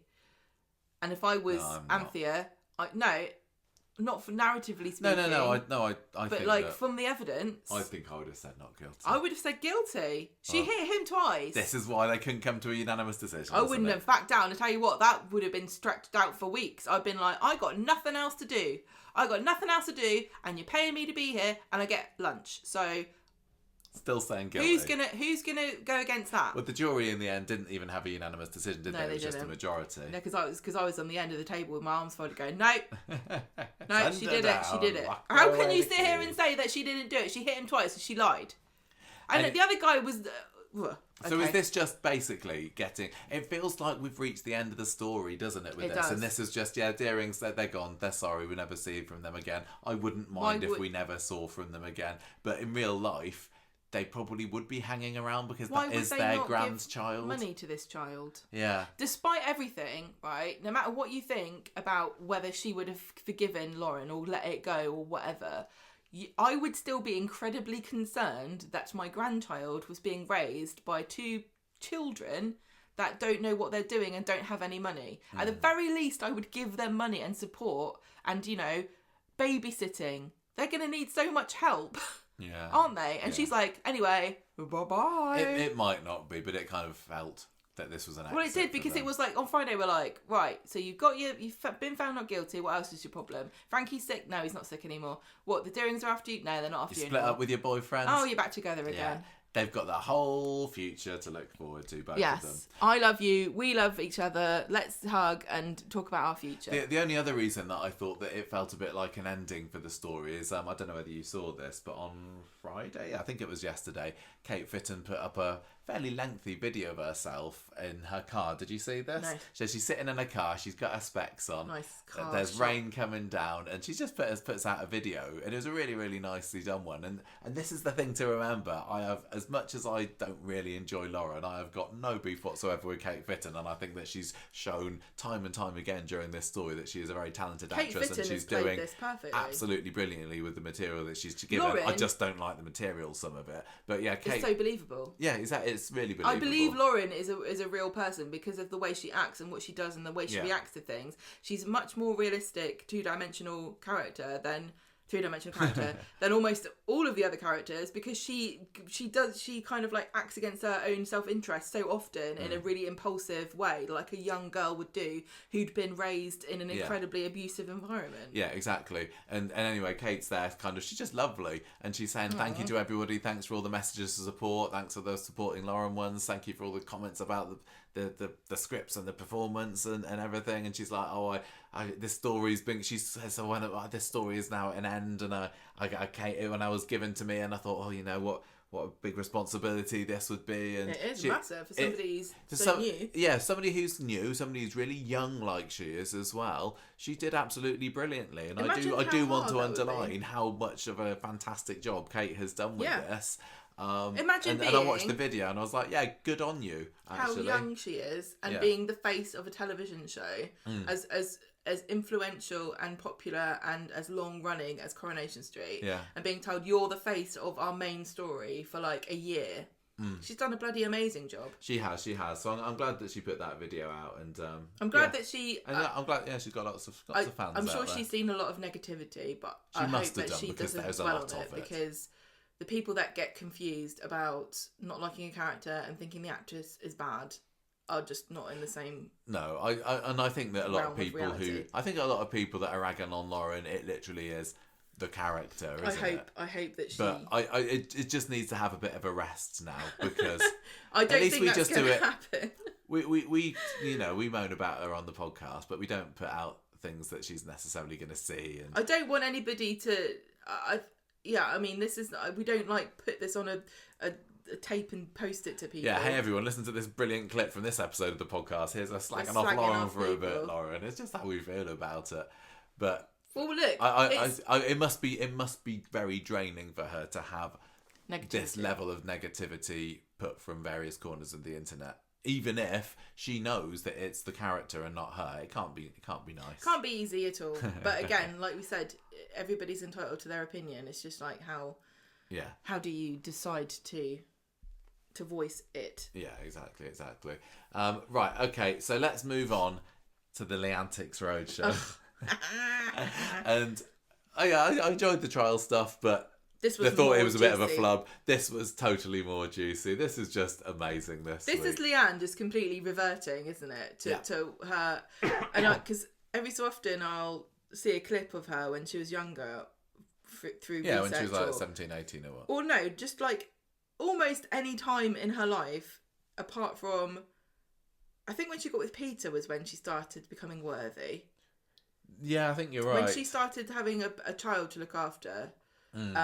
And then she went out with Cal. Yeah, and she lost that edge, didn't she? She tried to sort of put it all behind her, but she was just like this so much when she was younger. And it's just fun kind seeing of fun that same behaviour from someone who's now mid-40s, reverting to. Yeah, just completely like, what's the point? Why grow? Why be mature? Why do anything? I don't get the criticism that Leanne's getting online for this. People saying, "Oh, she's so horrible. She's just acting like a child." It's like, isn't it great? Yes, it's the same as loads of other really, like, Becky did the same sort of thing. So did Kylie. So did Tracy. We love a petty bitch on Coronation Street, even more so when they get up to stunts. Yeah. It's been absolutely brilliant. So starts off the week. She's given Amy a check for 12 grand from a compo. Yeah, it's Les's compo, isn't it? That little bit of a story's gone. Well, this was kind of interesting because this was like, you know, we said that she's been a bitch and stuff, but she starts the week off actually doing something very generous, decent. yeah. I don't know. Did she have to do this? I think she just didn't want it hanging over her. No, I know, but it's also the fact that she's kind of best mates with Tracy at the moment as well. Oh yeah, that's true. I don't think Tracy liked the idea of hanging around with someone who she believed owed her daughter a wad of cash. Very easy to just keep the money. Yeah, it would have done, but what are you going to do? Tracy joins Leanne in the cat. Well, she gets a lot more cash by the end of the week, doesn't she? 'Cause she's selling up the bistro. Oh, well, I was looking at businesses, wasn't I? I want to buy a business. And I wanted to buy a campsite, but they're all a bit expensive. Yes, thank goodness for that. Tracy joins Leanne in the cafe later and says, thanks for giving Amy the money. But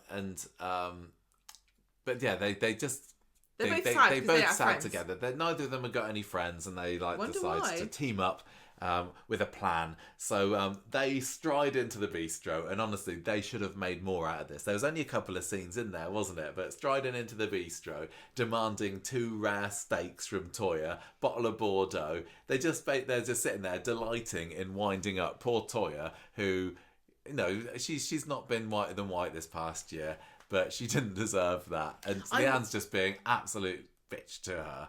I was wondering, brilliant. What's the significance of them having rare steaks? Well, obviously, it's, you know, I expect Toya doesn't really like having to serve raw steaks. That's what I was thinking. But it's also like, we're bloodthirsty, we're monsters. What are you going to do about it? That's exactly the conclusion I came to. Like, they want to see Toya look at the blood on the plates and pick the blood, you know, the bloody plates, and put them so evil and malicious for no reason at all. But it also represents that Leanne is kind of bleeding Toya dry, in that she's, you know, trying to get... Well, it's expensive.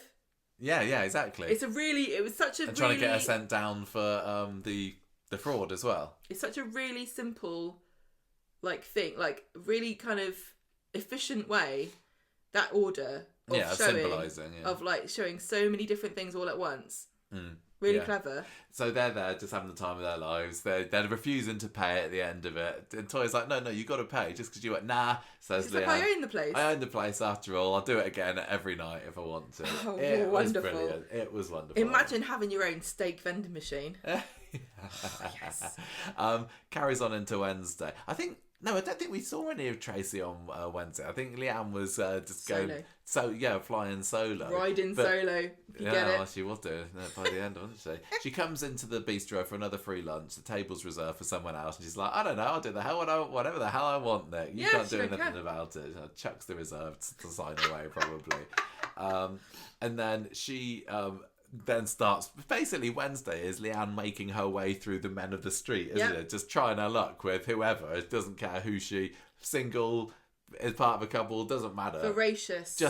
Sexual predator. Just for fun, really. Yeah. So there's been a bit of a fallout between Debbie and Ronnie, which is it was at the theatre. She wanted to go to the theatre. She told Ronnie about the dates. He's like, no, you didn't. But anyway, Debbie's kind of clopped off there, leaving Ronnie there on his own in the bistro. So Leanne makes a beeline for him, starts like stroking his leg.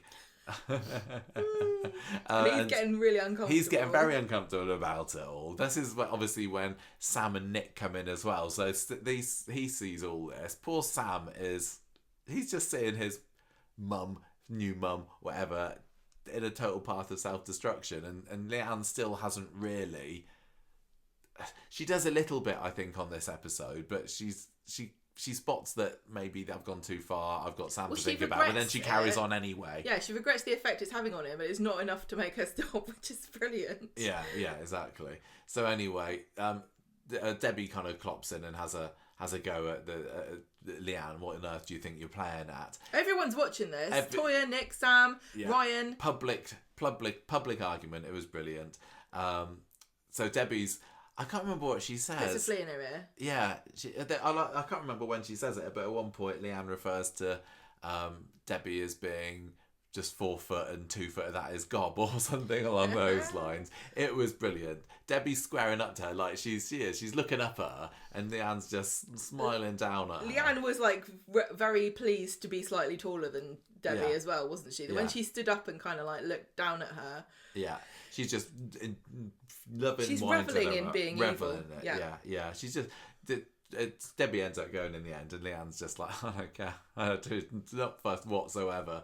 Then she moves on to... She's an unbothered queen. Yeah. Then she moves on to Craig, doesn't she? She starts having a go at him in the Rovers later. There's no end to it. She'll have anybody. She will have anybody. What larks. And Craig is very uncomfortable. I just really loved it. I'm sorry, but I just really loved her desperate... Like, she's completely just got no shame anymore. And she was drunk the whole time, just draping herself all over everybody. And she's not been like this for so long. It's like, is this unleashed something within her? Has she been repressing this the whole time?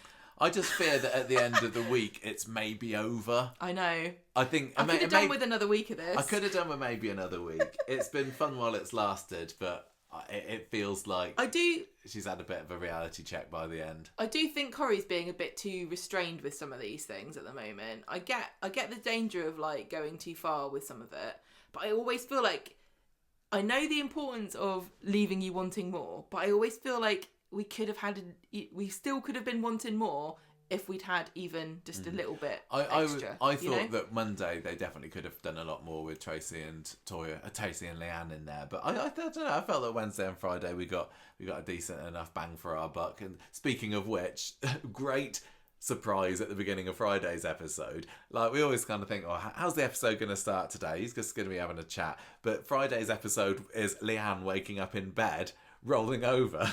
It's Ryan. I know. I could not that believe. Was what is he thinking? What a twist that was. I hadn't even given it any thought. No, I was really like, did Wednesday's not think over. That's it. You know, she's made a pass at a couple of men, whatever. But I was caught completely off guard by that. This is one of the things that Kate Brooks said when we were at the interview, that she wanted to do things that surprised people and caught them off guard and made them go, I can't believe they did that. They did what? And we got that twice this week. Once was this. And her going to bed with Ryan didn't really it's have not earth-shattering. No, it's not, you know, it's not not going to have like... any consequences. It was just there for shock value, I think. It's not like so shocking that it's out of character either. No, and it's not. She's not going to be pregnant with Ryan's baby or anything like that. But yeah, it was a great way to start the episode with a bang. And the other one with Daisy with the mic. Yes, did not expect that to be happening. And it's not a huge, you know, somebody's killed somebody. How you didn't see that coming? It's not that level of surprise. Quite often when we think of twists that are held back in the synopses, it's really, really big things like death or a character comes back. But just fairly minor surprises like these two, they were really, really effective because it didn't see them coming. So it was amazing. Ryan's very chuffed with himself, but Leanne's just massively hungover, and then realises pretty sharpish that the court appearance that she's supposed to be making later that day is happening pretty soon. Yes, so this is where she's going to court for defrauding. Yeah. And trying to, you know, besmirch Toya's name and get Nick involved and steal money. So we see her later kind of huffing down the street, totally stressed out because the court's due to start anytime soon. Trying to get a taxi. Can't get a taxi. She's late to a bus stop, but that doesn't occur to her. No. She's up the road from a tram stop, but, you know... I know that. I did think that. Like, there are other ways than cars to get to the court. I imagine there might not be a direct route. Not to that particular one. Anyway... Who comes driving down the road in a flashy red sports car but Debbie, right over a puddle, splashes right at Leanne and then kind of gets up and gloats about it and says, you make a move on Ronnie again and I'll do more than half drown you. That was great. Even if, like, unhinged bitch Leanne is over, possibly for a while, I do hope that this rivalry that's been struck up between her and Debbie carries on, because it's brilliant. Debbie, when she's fired up, is so much fun to watch. These two powerhouses at each other's throats. Brilliant. We've got Cassie versus Tracy. We've got Bethany versus Daisy. We've got Leanne versus Toya. Yeah, it's Leanne versus Debbie. It is. It's the kind of the bitch fights, isn't it? It's spectacularly divine. I don't know I love it. whether is it incredibly sexist. Can we not have some men snipe at each other too? I can't. There's just something about it. Yeah. It's just so much fun to watch. Especially with Debbie, because like she's so glamorous looking, and I think it's just how witty. It's just witty. Yeah. And I think that it makes more sense coming from women, because they're so interested in each other to an extent I don't think men are. And I think that the reason why women are more bitchy is that we understand each other better and we know what hurts. And I think a lot of men have quite shallow relationships where they'd be like, well, your football team sucks.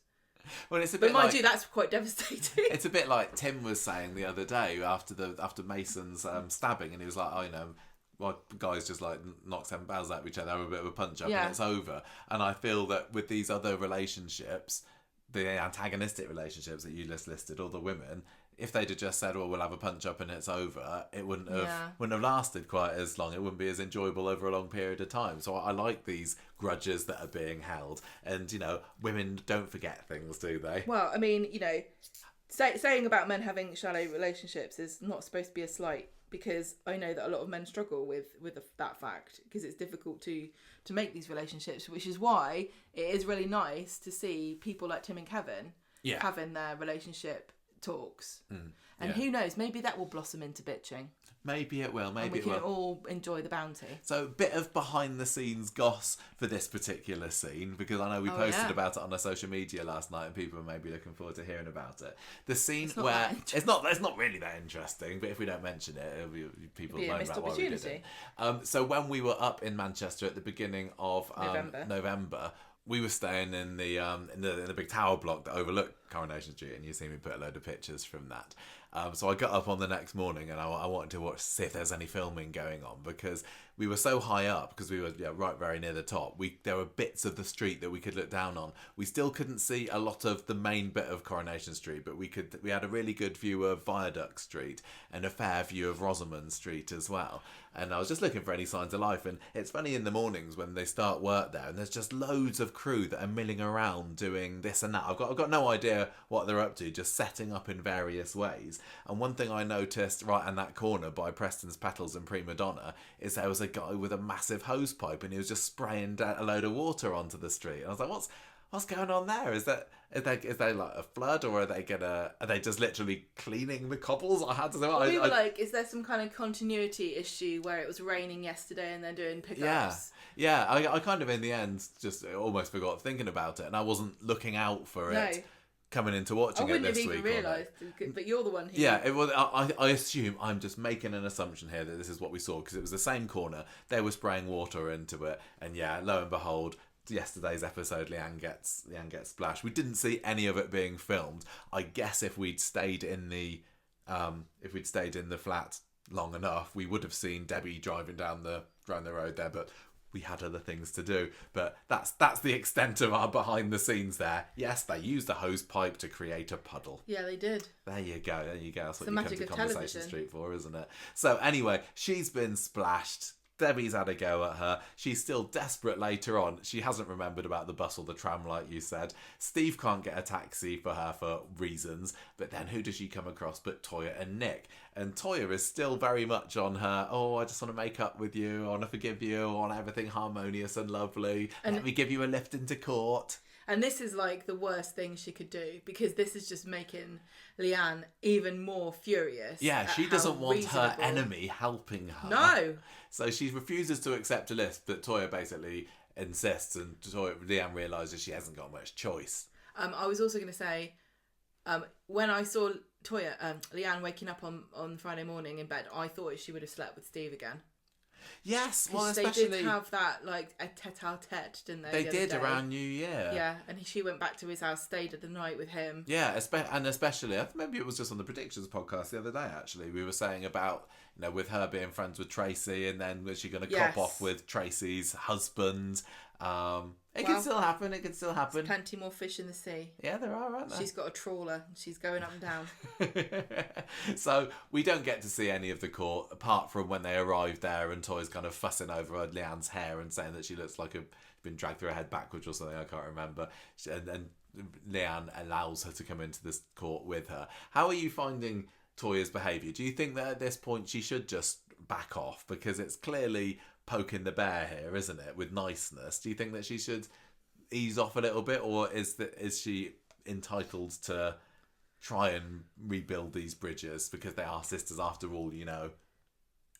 What Toya trying to rebuild? I think that she has her own worst enemy. Like I said, she's pressing all the buttons to make Leanne hate her. If she just, I think she'd chilled out a bit and not tried so hard to be understanding and helpful. She's not doing it to annoy. No, she's not doing it maliciously. And she's not doing it to show off how angelic she is and forgiving but and it's coming across high like and that mighty. to Leanne. I think, to Leanne it certainly is. Has already made comments about how, you know, Toya thinks she's so great and isn't, you know, she's the educated one and stuff, and tackling it with maturity, it makes Leanne look worse, and then she's going to retaliate by not accepting the olive branch. Yeah, Toya isn't a naturally scrappy character. Yes, she does have a bit of Battersby in her, and she used to be a little bit more, but also she was always been the more level-headed one, and I think she's realised that this has got too far. All throughout this story, both characters here and there have talked about how important their sisterly bond is. Well, yeah, and also don't forget that Leanne was the one that tried to rekindle their relationship initially, because she chose Toya over Nick, and then it got thrown back in their face, and now Toya's like trying to do the same thing back to her, and she's like, no, I'm not having it. And of course, it is easier to be forgiving when everything is turning up roses for you. You know, I got my new man, got my home, got my kid, going on holiday. Yeah. I'm cool. Want to make up now. So I definitely get, and this is why another reason why I'm loving it. It's definitely very in character, and everyone's reacting, I think, how they would in this situation. Yeah. So anyway, Leanne refuses to go back home with her. She's got a community order, by the way, for anyone that was wondering, which I'm sure we'll see nothing of, scrubbing the floors or whatever, draining the flooded cobbles. But she says, no, we're not coming back from this. You stole my fiance. Sorry, it's over between us. I'm making my own way back to the street. Yeah, I'm going home on a bus. Yeah, finds her way back there, gets into the cafe with Tracy, who is not doing anything to help diffuse Leanne's building fury that she has against Nick and Toya. This would be my reaction. Oh yeah, totally. You'd be fanning those flames. I'm an instigator. Yeah. I'm like, who can we set fire to? Yeah. Let's go. Where's the matches? I'll help you. I'm not like a. Do you not think it might be a good idea? I loved it in this scene where Leanne admits that she copped off with Ryan last night. She kind of does it in a bit of a guess what kind of way. Like, guess what I did. And then Tracy's response. And then Tracy's like, oh, what did she say? I've had a go on him as well, don't you? That was great. I couldn't believe it. What a line. I've had a go on him. I know. That was very graphic. It's so... Yeah, it is. It's vulgar, but in no way is it, you know, it's not swearing or it's not obvious. I've had a go on him. Those words individually, very innocent. You're not getting that's flagged, such a Tracy thing, isn't it? It's like how they overuse Waz, isn't it, for having a wee? I'm just going for a Waz. I would say that that's the same level of vulgarity, but that gets overused in Coronation Street. Oh. I've not heard characters saying that before. It was great. It was great. I know last week we had Kevin talking about his balls, didn't we? Oh, I don't know what I'm watching. Filth. I know. Kate Brooks, she's a filthmonger, isn't she? So anyway, look, Tracy says, let's go and have a drink later. Celebrate you getting off, in many senses of the word. Tommy's got a new house in Cheshire, so still on with Tommy. I was surprised at this. I know. I thought that he'd just been quietly shoved under the carpet, never to be mentioned again. But I thought she decided. Number one, I thought they had to live in Spain, and number two, I thought that they're kind of split up. But if this is them just giving Tracy a base somewhere to explain why she's always there. Yeah. Anyway, the conversation does end up going back to those smug, self-satisfied Nick and Toya, and your selfish cow of a sister took the lot when you moved out of that flat. Well, yeah, they're so talking. You should go and take it back. About the fact that Leanne doesn't have any wine glasses. She's like, oh, I used to have really nice things, and then. She's like, why should Toya get it all? Go take it off her. Then we have the brilliant scene, and the music helped. It was in-universe music, wasn't it? It was like a jazzy kind of big band sort of soundtrack as Leanne is parading through the flat. It wasn't expensive to license. I think it wasn't. Yeah, she's just there, smile on her face, wrecking the place. And it wasn't like, I'm going to completely wreck your flat, but it was like, I'll do what I want. Yeah. Shoving her fingers in the cake that was there, taking a bite of it. Did that look like a tiramisu to you? It could have been tiramisu. I saw somebody saying Viennetta, but you don't leave a Viennetta out of the side, do you? When I thought it was a Viennetta, but it wasn't crunchy enough to be a Viennetta. Well, it would have been melted, wouldn't it? Yes. Anyway, then she finds this holiday booking slip from Hayes Travel for all your travel needs. Now, this is interesting, okay, because this was obviously some kind of like advertising tie-in. And I was looking, when she got the information up, I was like, oh, she's going to cancel the holiday. But I bet you Hayes were like, no, you can't have a character use some of the information that we give to customers to cancel a holiday to make us look bad. Yeah. Because there was easy it is to cancel a holiday from Hayes. No, we don't give that message. Well, that there would be some dumb person on Twitter or something going, oh, I can't believe Hayes Travel would do that. They're an awful company, So it was really funny that there must have been a conversation somewhere where they had to negotiate. I thought that's where it was going down, but actually what Leanne did was a whole lot even better. Yeah. I'm so glad it shook out the way. Because it would have been boring if she just cancelled it. Cancelling a holiday would have been predictable. Nobody would have seen her finding the passports and putting them in the toast. Me and you were just laughing our heads off during this scene. And it's not often that we get really into a scene so much that we're laughing or crying or anything like that. But especially me, I was like, this is amazing. She's toasting the passports. It was gleeful. It really, really was. It was just epic. Chaotic. Totally chaotic. So Nick and antics. It was very much chaotically antics there. Yeah, Nick and Toya get back home later. Handy they were both going back in because the toaster's on fire. Leanne later says, "Oh, I didn't mean to nearly set your flat on fire. I just wanted to burn your passport." I wouldn't have thought a passport would catch on fire. I would have thought it was all plastic. Well, there you go. Now you know. I don't know whether I'm just sounding stupid when I say this, but that was fake smoke, wasn't it? Was that fake smoke? Was it fake flames? It looked a bit CGI. The fire looked real. You were more convinced than me that it looked real, but I'm not sure. There were definitely points where the smoke looked fake. I think we need to ask Georgia about that one. When we met, yeah, go on. Well, we met up with her and she told us that there was going to be some kind of stunt with flames and a toaster. Yeah, she did. And we were I'm filming a scene with a flaming toaster today when we met up with her back in November. So there we go. But I totally forgotten that she'd said that. 100% forgotten that. And then when she put it in the toaster, I was like, flaming toaster scene. There's gonna be a fire. Yeah, but I'm glad that it didn't burn the flat down or anything. I'm not in the mood for that story. It was just enough minor chaos in a very exuberant kind of crazy chaotic way that it was just stupid enough. Really great telly. And to be and dramatic. Yeah. And what would you do? Like, oh God, what a pain in the bum. I know. So what happens if how much it costs quite a lot of money to replace a passport. Yeah, Leanne, don't and care. what colour were they? Did you got new ones? Because I think they were blue ones. I prized my red passport. I went and got my red passport purposefully weeks before they turned to blue to make sure I wouldn't get a skanky blue. It's not even blue; they're black. I quite like my navy blue passport actually. So I like my red one. It looks important. Anyway, all three of their passports are a crispy brown now, so it doesn't matter, does it? That's true. Leanne sees Ryan Brexit. Leanne sees Ryan in the pub later and agree that definitely we don't want anything serious to come out of this relationship. Let's just forget it happened. Do you think anything of? Would you think that Ryan would do that? Is he that much of a player that he would go to bed with Leanne if she offered herself on a plate to him? What do you mean? Is Ryan the sort that would actually sleep with Leanne? Like, was he desperate, or was he drunk, or was he just whatever? I did think it felt out of character for Ryan. He's not, he's not no prude or anything. But I is mean, he? he was a DJ, and they are, Notoriously always up promiscuous. for it, aren't they? Yeah.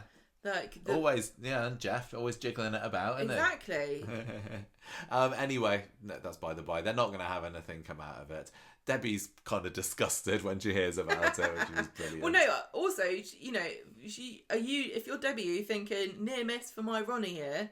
This seductress might have tempted him to bed. Yeah. Luckily, Ronnie's got higher standards than Ryan. Nick comes in and accuses Leanne of passport toasting. Ronnie and Ryan, there's a shipping. Oh gosh, yeah.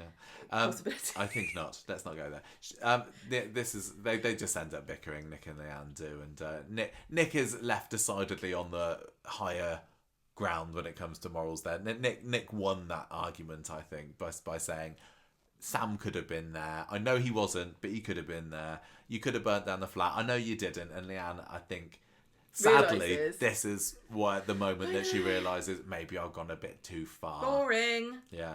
There was a great little scene with her and Ryan and Michael in the booth later, though, where she's saying that she's kind of ashamed of what happened, and Debbie's chipping in saying, yeah, it was a bit psycho what you did. I'm loving all the reactions from the people during all the dramas. Yes, having commentary it feels like it's been missed. Well, it's like in the Toya and Leanne fight at Christmas, wasn't it? Debbie and Abby and everybody really made that. But anyway, Michael says, look, you just need to let it go, and Ryan's like, yeah, you should probably try and move on. What a pair of killjoys those two are, eh? Yeah. We need Tracy in there saying, no, Leanne, you've not gone far enough yet. What's the step up from toasting a passport? Unplugging your fridge. No, that's not a step up. Yes, it is. You ruin all the food and it stinks. Okay. It's clear you're not responsible for the grocery shopping in this house. All the cooking. I'd be devastated if somebody did that. I just don't think it's the natural progression. So toaster goes up to maybe deep fat fryer. What could she have put in there? Car keys. Deep fat fry in his car keys, maybe. Yeah, okay. That would stink as well, wouldn't it? All the plastic. Anyway, look, they're at the bistro later. Weeing in his water bottle. Because he likes jogging.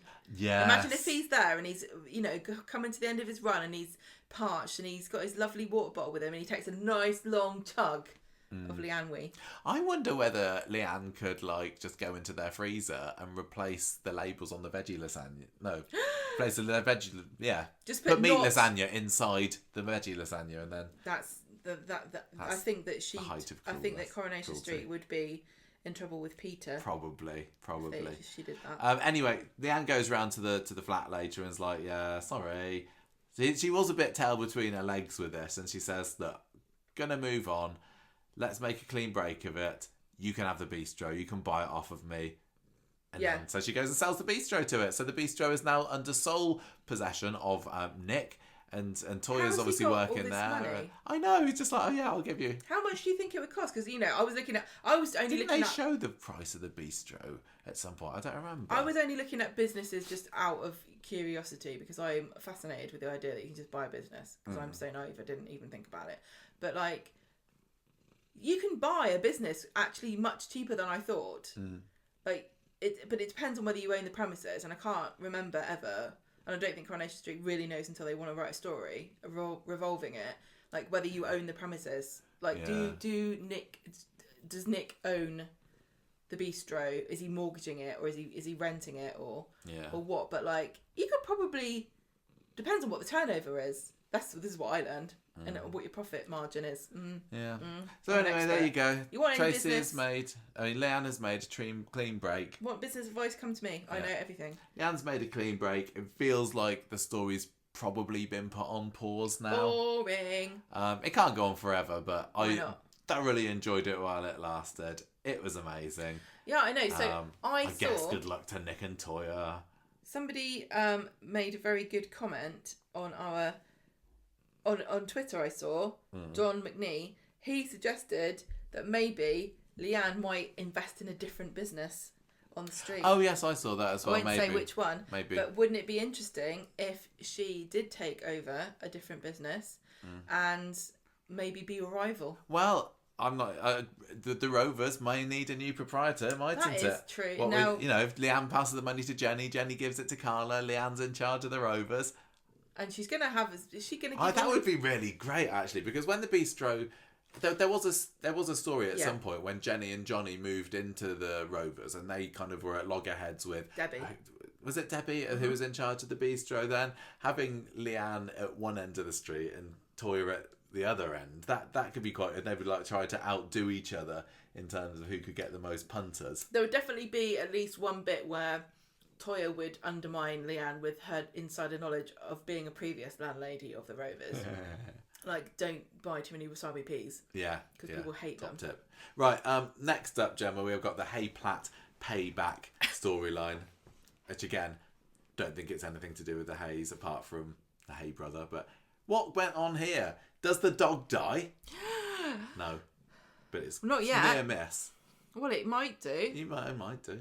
On Wednesday, David and Shona are waiting for the police station about waiting for the Warner Brothers information when this guy who used to know David in prison comes over, and he's like quite, forcefully, like aggressively friendly, I'd say. You've written intimidatingly pally, which is also a good way of describing it. Yeah. And he tells David, like, give me your phone, I'm going to put my number in there so I'll talk to you. And then when he goes, Craig's like, I would stay away from him if I was you. And David's like, well, I intend to. Mm-hmm. Lily comes back from the precinct and she has a note that a man gave her for David, and he looks at it. David and Shona look at it, and it's from Harvey, saying, you owe me 10 grand on this money. And Shona's panicking that this is a message not only about the interest rates, but the fact that he can access the kids. He can get to them whenever he wants. He knows where they are. We've been a little bit quiet on this side of the story for a few weeks, I think, but things are seeming to ramp up now. And one of the last shots on the Christmas Day episode was David looking worried out the window. He just shouldn't have stolen that money, really, should he? And I still look back on the fact that he did that and thinking, I wonder whether that was a bit out of character, some of his behaviour. When he was gaslighting Shona. Well, no, it was kind of Nick that stole it first, wasn't it? I know, but he stole it off him. He's stolen money before. I just think that the whole money thievery was a little bit out of character, but I'm willing to put that aside because I am enjoying seeing the Platts feeling threatened and looking over their shoulders all the time this week. It's been fun. Yeah, so they both sort of agree that they must look up, be vigilant, but Shona doesn't think they're taking enough precautions. And on Friday... I liked it at the end of Wednesday's episode where David just draws the curtains dramatically. He's like, swoosh, swoosh, just to make clear. They're not coming in through the windows. Not coming in here. They'll probably think we're not in if we draw the curtains. He's watched from. It's like when you put a cover over your parrot's cage. It's like, we're not in. Right, so when Harvey comes around, he'll just chuck a towel over his head. Yeah. And he'll just fall asleep. Well, this is Harvey's methods. They put a bag over Adam's head just last year, didn't they? Placates you, doesn't it? Yeah. So on Friday, Lily is like being given advice from David about stranger danger. Well, she thinks it not is. Taking it seriously. She kind of scoffs at this. He's like, they've told us. David's trying to get this very serious and real threat message across to her of, you have got to be careful. And she's like, whatever. Don't talk to strangers. Classic. Don't get in a car for offering sweets. We know. Don't look at a puppy. Yeah. Right. Speaking of puppies, in comes Michael with David the dog wrapped in a coat because he's been hit by a car. Oh, gosh. And they have to rush to take him to the vets. And later on... I think it was the van man. I think it was Chesney's van man. What has happened to him? Yeah, and actually Logan's completely innocent with all this. Maybe. No. So David and Shona are talking about this, and they're really worried. Number one, how did the dog get out? Do you think that this is them sending a warning? And then he gets a text from Harvey going, "You're next." But they're also worried because they don't have any money, and this could be... when David said... Did they talk about insurance? I don't know if it was even brought up. No, they can't do, otherwise they would have mentioned it. But, David was like, even the vet's appointment is 50 quid. I'm like, if you can't afford that, you're going to be in serious trouble. Because we were in that same position with our, when we had... Safi. It was so expensive. Safi was a jolly expensive cat, and she had quite a bit wrong with her at points. Yeah, she really did. And she was insured. It's the worst part about having an animal is the worry about them having to pay medical bills, and what do you do if you have a point where you can't afford it. And David was being very practical, and at one point I thought he was going to say, you know, is just a dog. But I was getting that impression from him as well. He was giving off a very weird vibe, but then the script was, I'll do whatever it takes. But his expression was not that. I was not getting that. No. And Shona was like, oh, poor thing. But I wasn't really getting the desperate, sad vibe off of them that I would have expected. I didn't think about that, but now you mention it, you're absolutely right. They were sad, but they were more worried about the expense. But it wasn't like, oh my gosh, my lovely pal David the dog is up on death's door here. It's sickening when that happens to you. Yeah, you're right. You're absolutely right. Lily was a bit upset, I suppose, but yeah. They just didn't seem that into him. No, the dog, that they would have but what they do doesn't go with the vibe I got, because they're trying to remortgage the house and get money from anywhere. Little dog. How long's David got left? Well, he's a Yorkie, so a long time. Oh yeah, little dogs live longer, don't they? Probably. Well, generally. We've had chihuahuas that lived 15, 20 years. Okay. So still worth a punt then. Oh yeah, a little Yorkie. Right, oh, okay. And he's got a little hairstyle. If a dog's got a hairstyle, I think you've got to be prepared to pay more for their medical bills.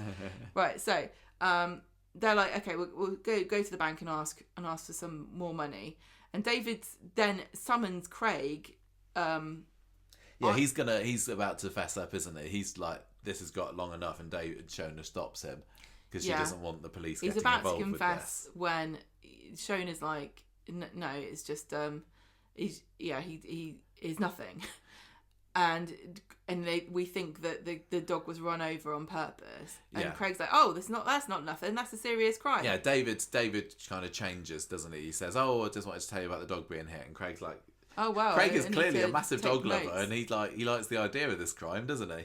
I'll be He's like, furious. I'm going to involve myself, and I'm going to commit myself to this particular thing. I bet it's on the Ring doorbell that we never talk about. Steve's Ring doorbell. Yeah. So anyway, Shona says to David, look, if we grass Harvey up, you're going to end up with an even bigger target on your back. So we cannot get the police involved in I'd be so furious if somebody did this to a pet. Oh, I know.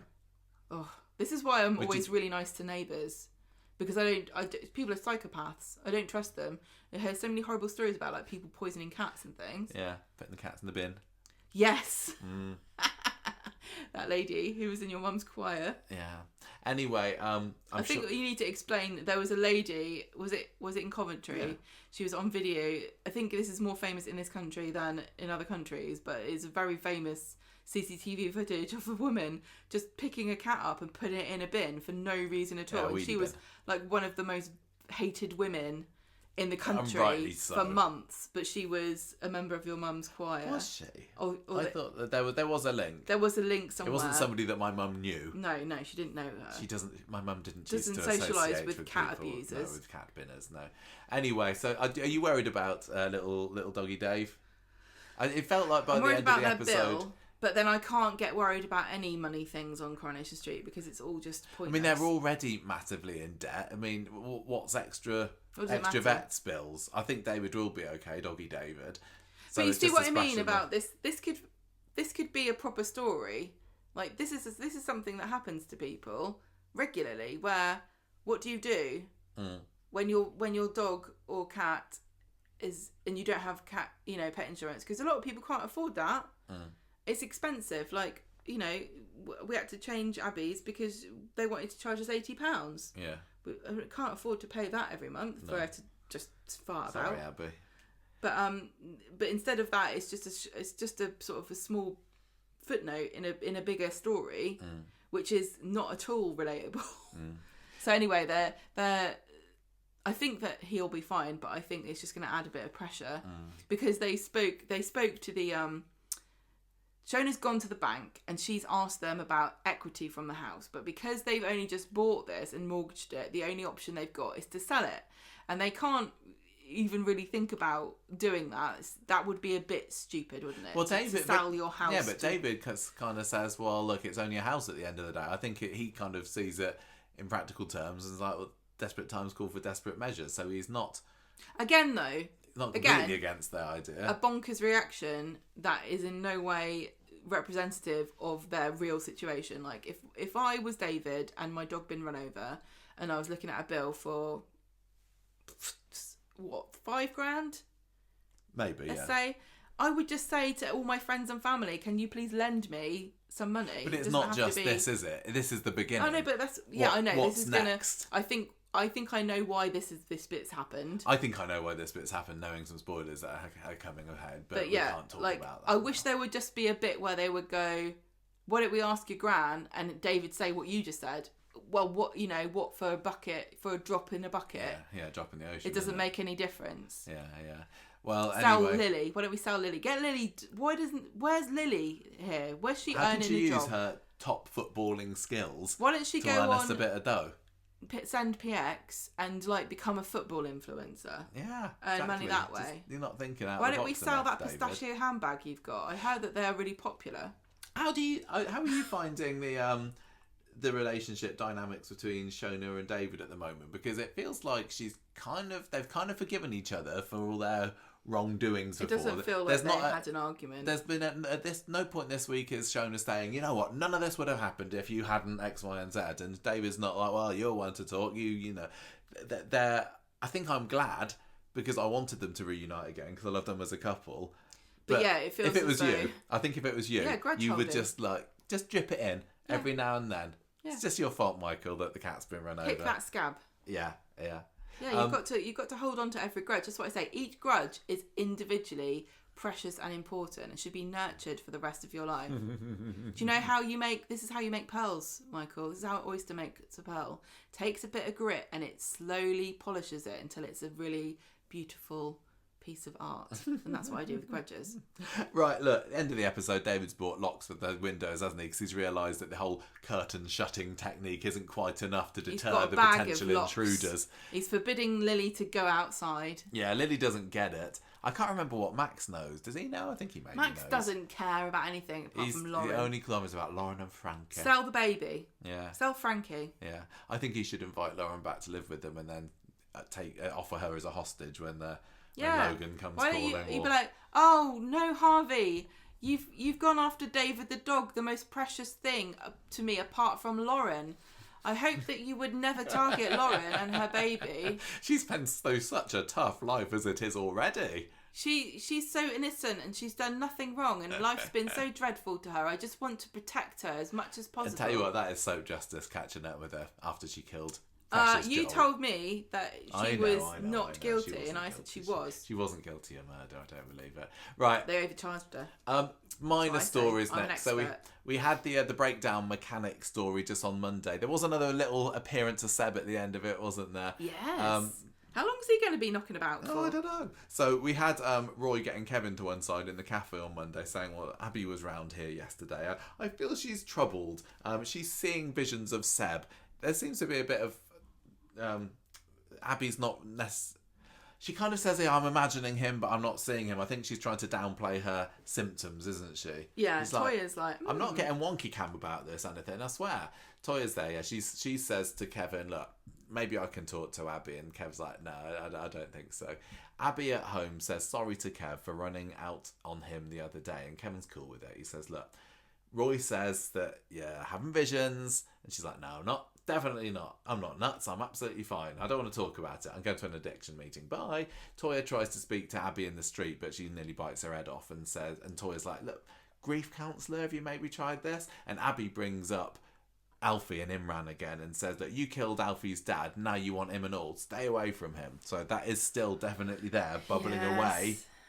Do you know what? I want just to kick Toya a little bit more when she's already pretty down with the whole Leanne situation. I do want to see Toya have a bit of a venting sesh with Nick, maybe going, I'm trying to be the bigger person, but all these bitches keep coming at me and having a go at me like their messy lives are my problem. Yeah. Because now she's having it off Abby and Leanne. She's done nothing wrong except for trying to use her counselling for the greater good. Yep, absolutely. That's almost all there was. So the end of the episode, she has another go at Toya. She marches into the bistro and says, stay out of my life. But then when she walks out, she thinks she sees Seb walking towards her. Whoa. But it's alright, it's just some bloke.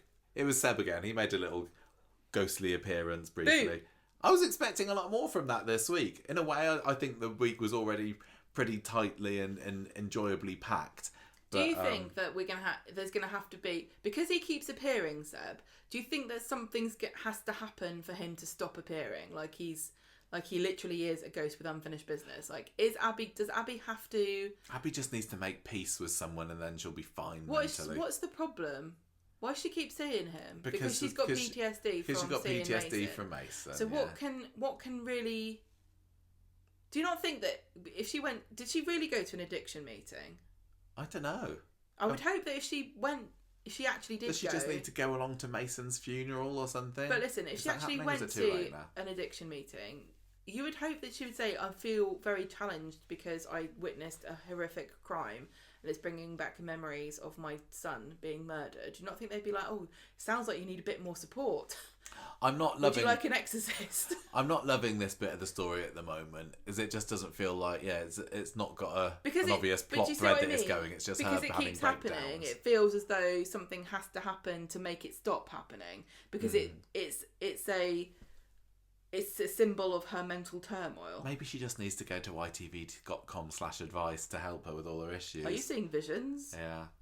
Anyway, so there's that. Though we didn't get any more of that. Maybe Abby will pop back in again next week. I mean, we've still got Kevin's ball drama, haven't we? Where are we up to with that? It didn't really get much of a mention this week, did it? He's got to go for a test. He must have had the test by now. Well, we haven't yeah, he seen did. it. He went. I think he did go and have the test. So it can't be that long before he gets the results back. So fingers crossed for next week, Kevin. Sure, maybe. Finally, Gemma, we had a little bit of Carla Swala story. 2 scenes maybe on Monday. Yeah, they're at home. They're on the sofa. Carla's been discharged. Lisa's booked the day off. Yeah. Lisa wants to look after her, and then Lisa tells Carla that she's 100% there for her, knows how scary it is. Carla says, I'm not scared, but it does look like she is a bit scared. It does look like she's a bit scared, but good old Lisa, she's doing her best to help her. So that's been put to bed for a little bit. Carla's back. She's got Lisa looking after her. Everything's going to be fine. She's got a dialysis machine, but don't ask questions. Yeah. I don't think we mentioned this in the podcast so far. I put a little note here to remind myself.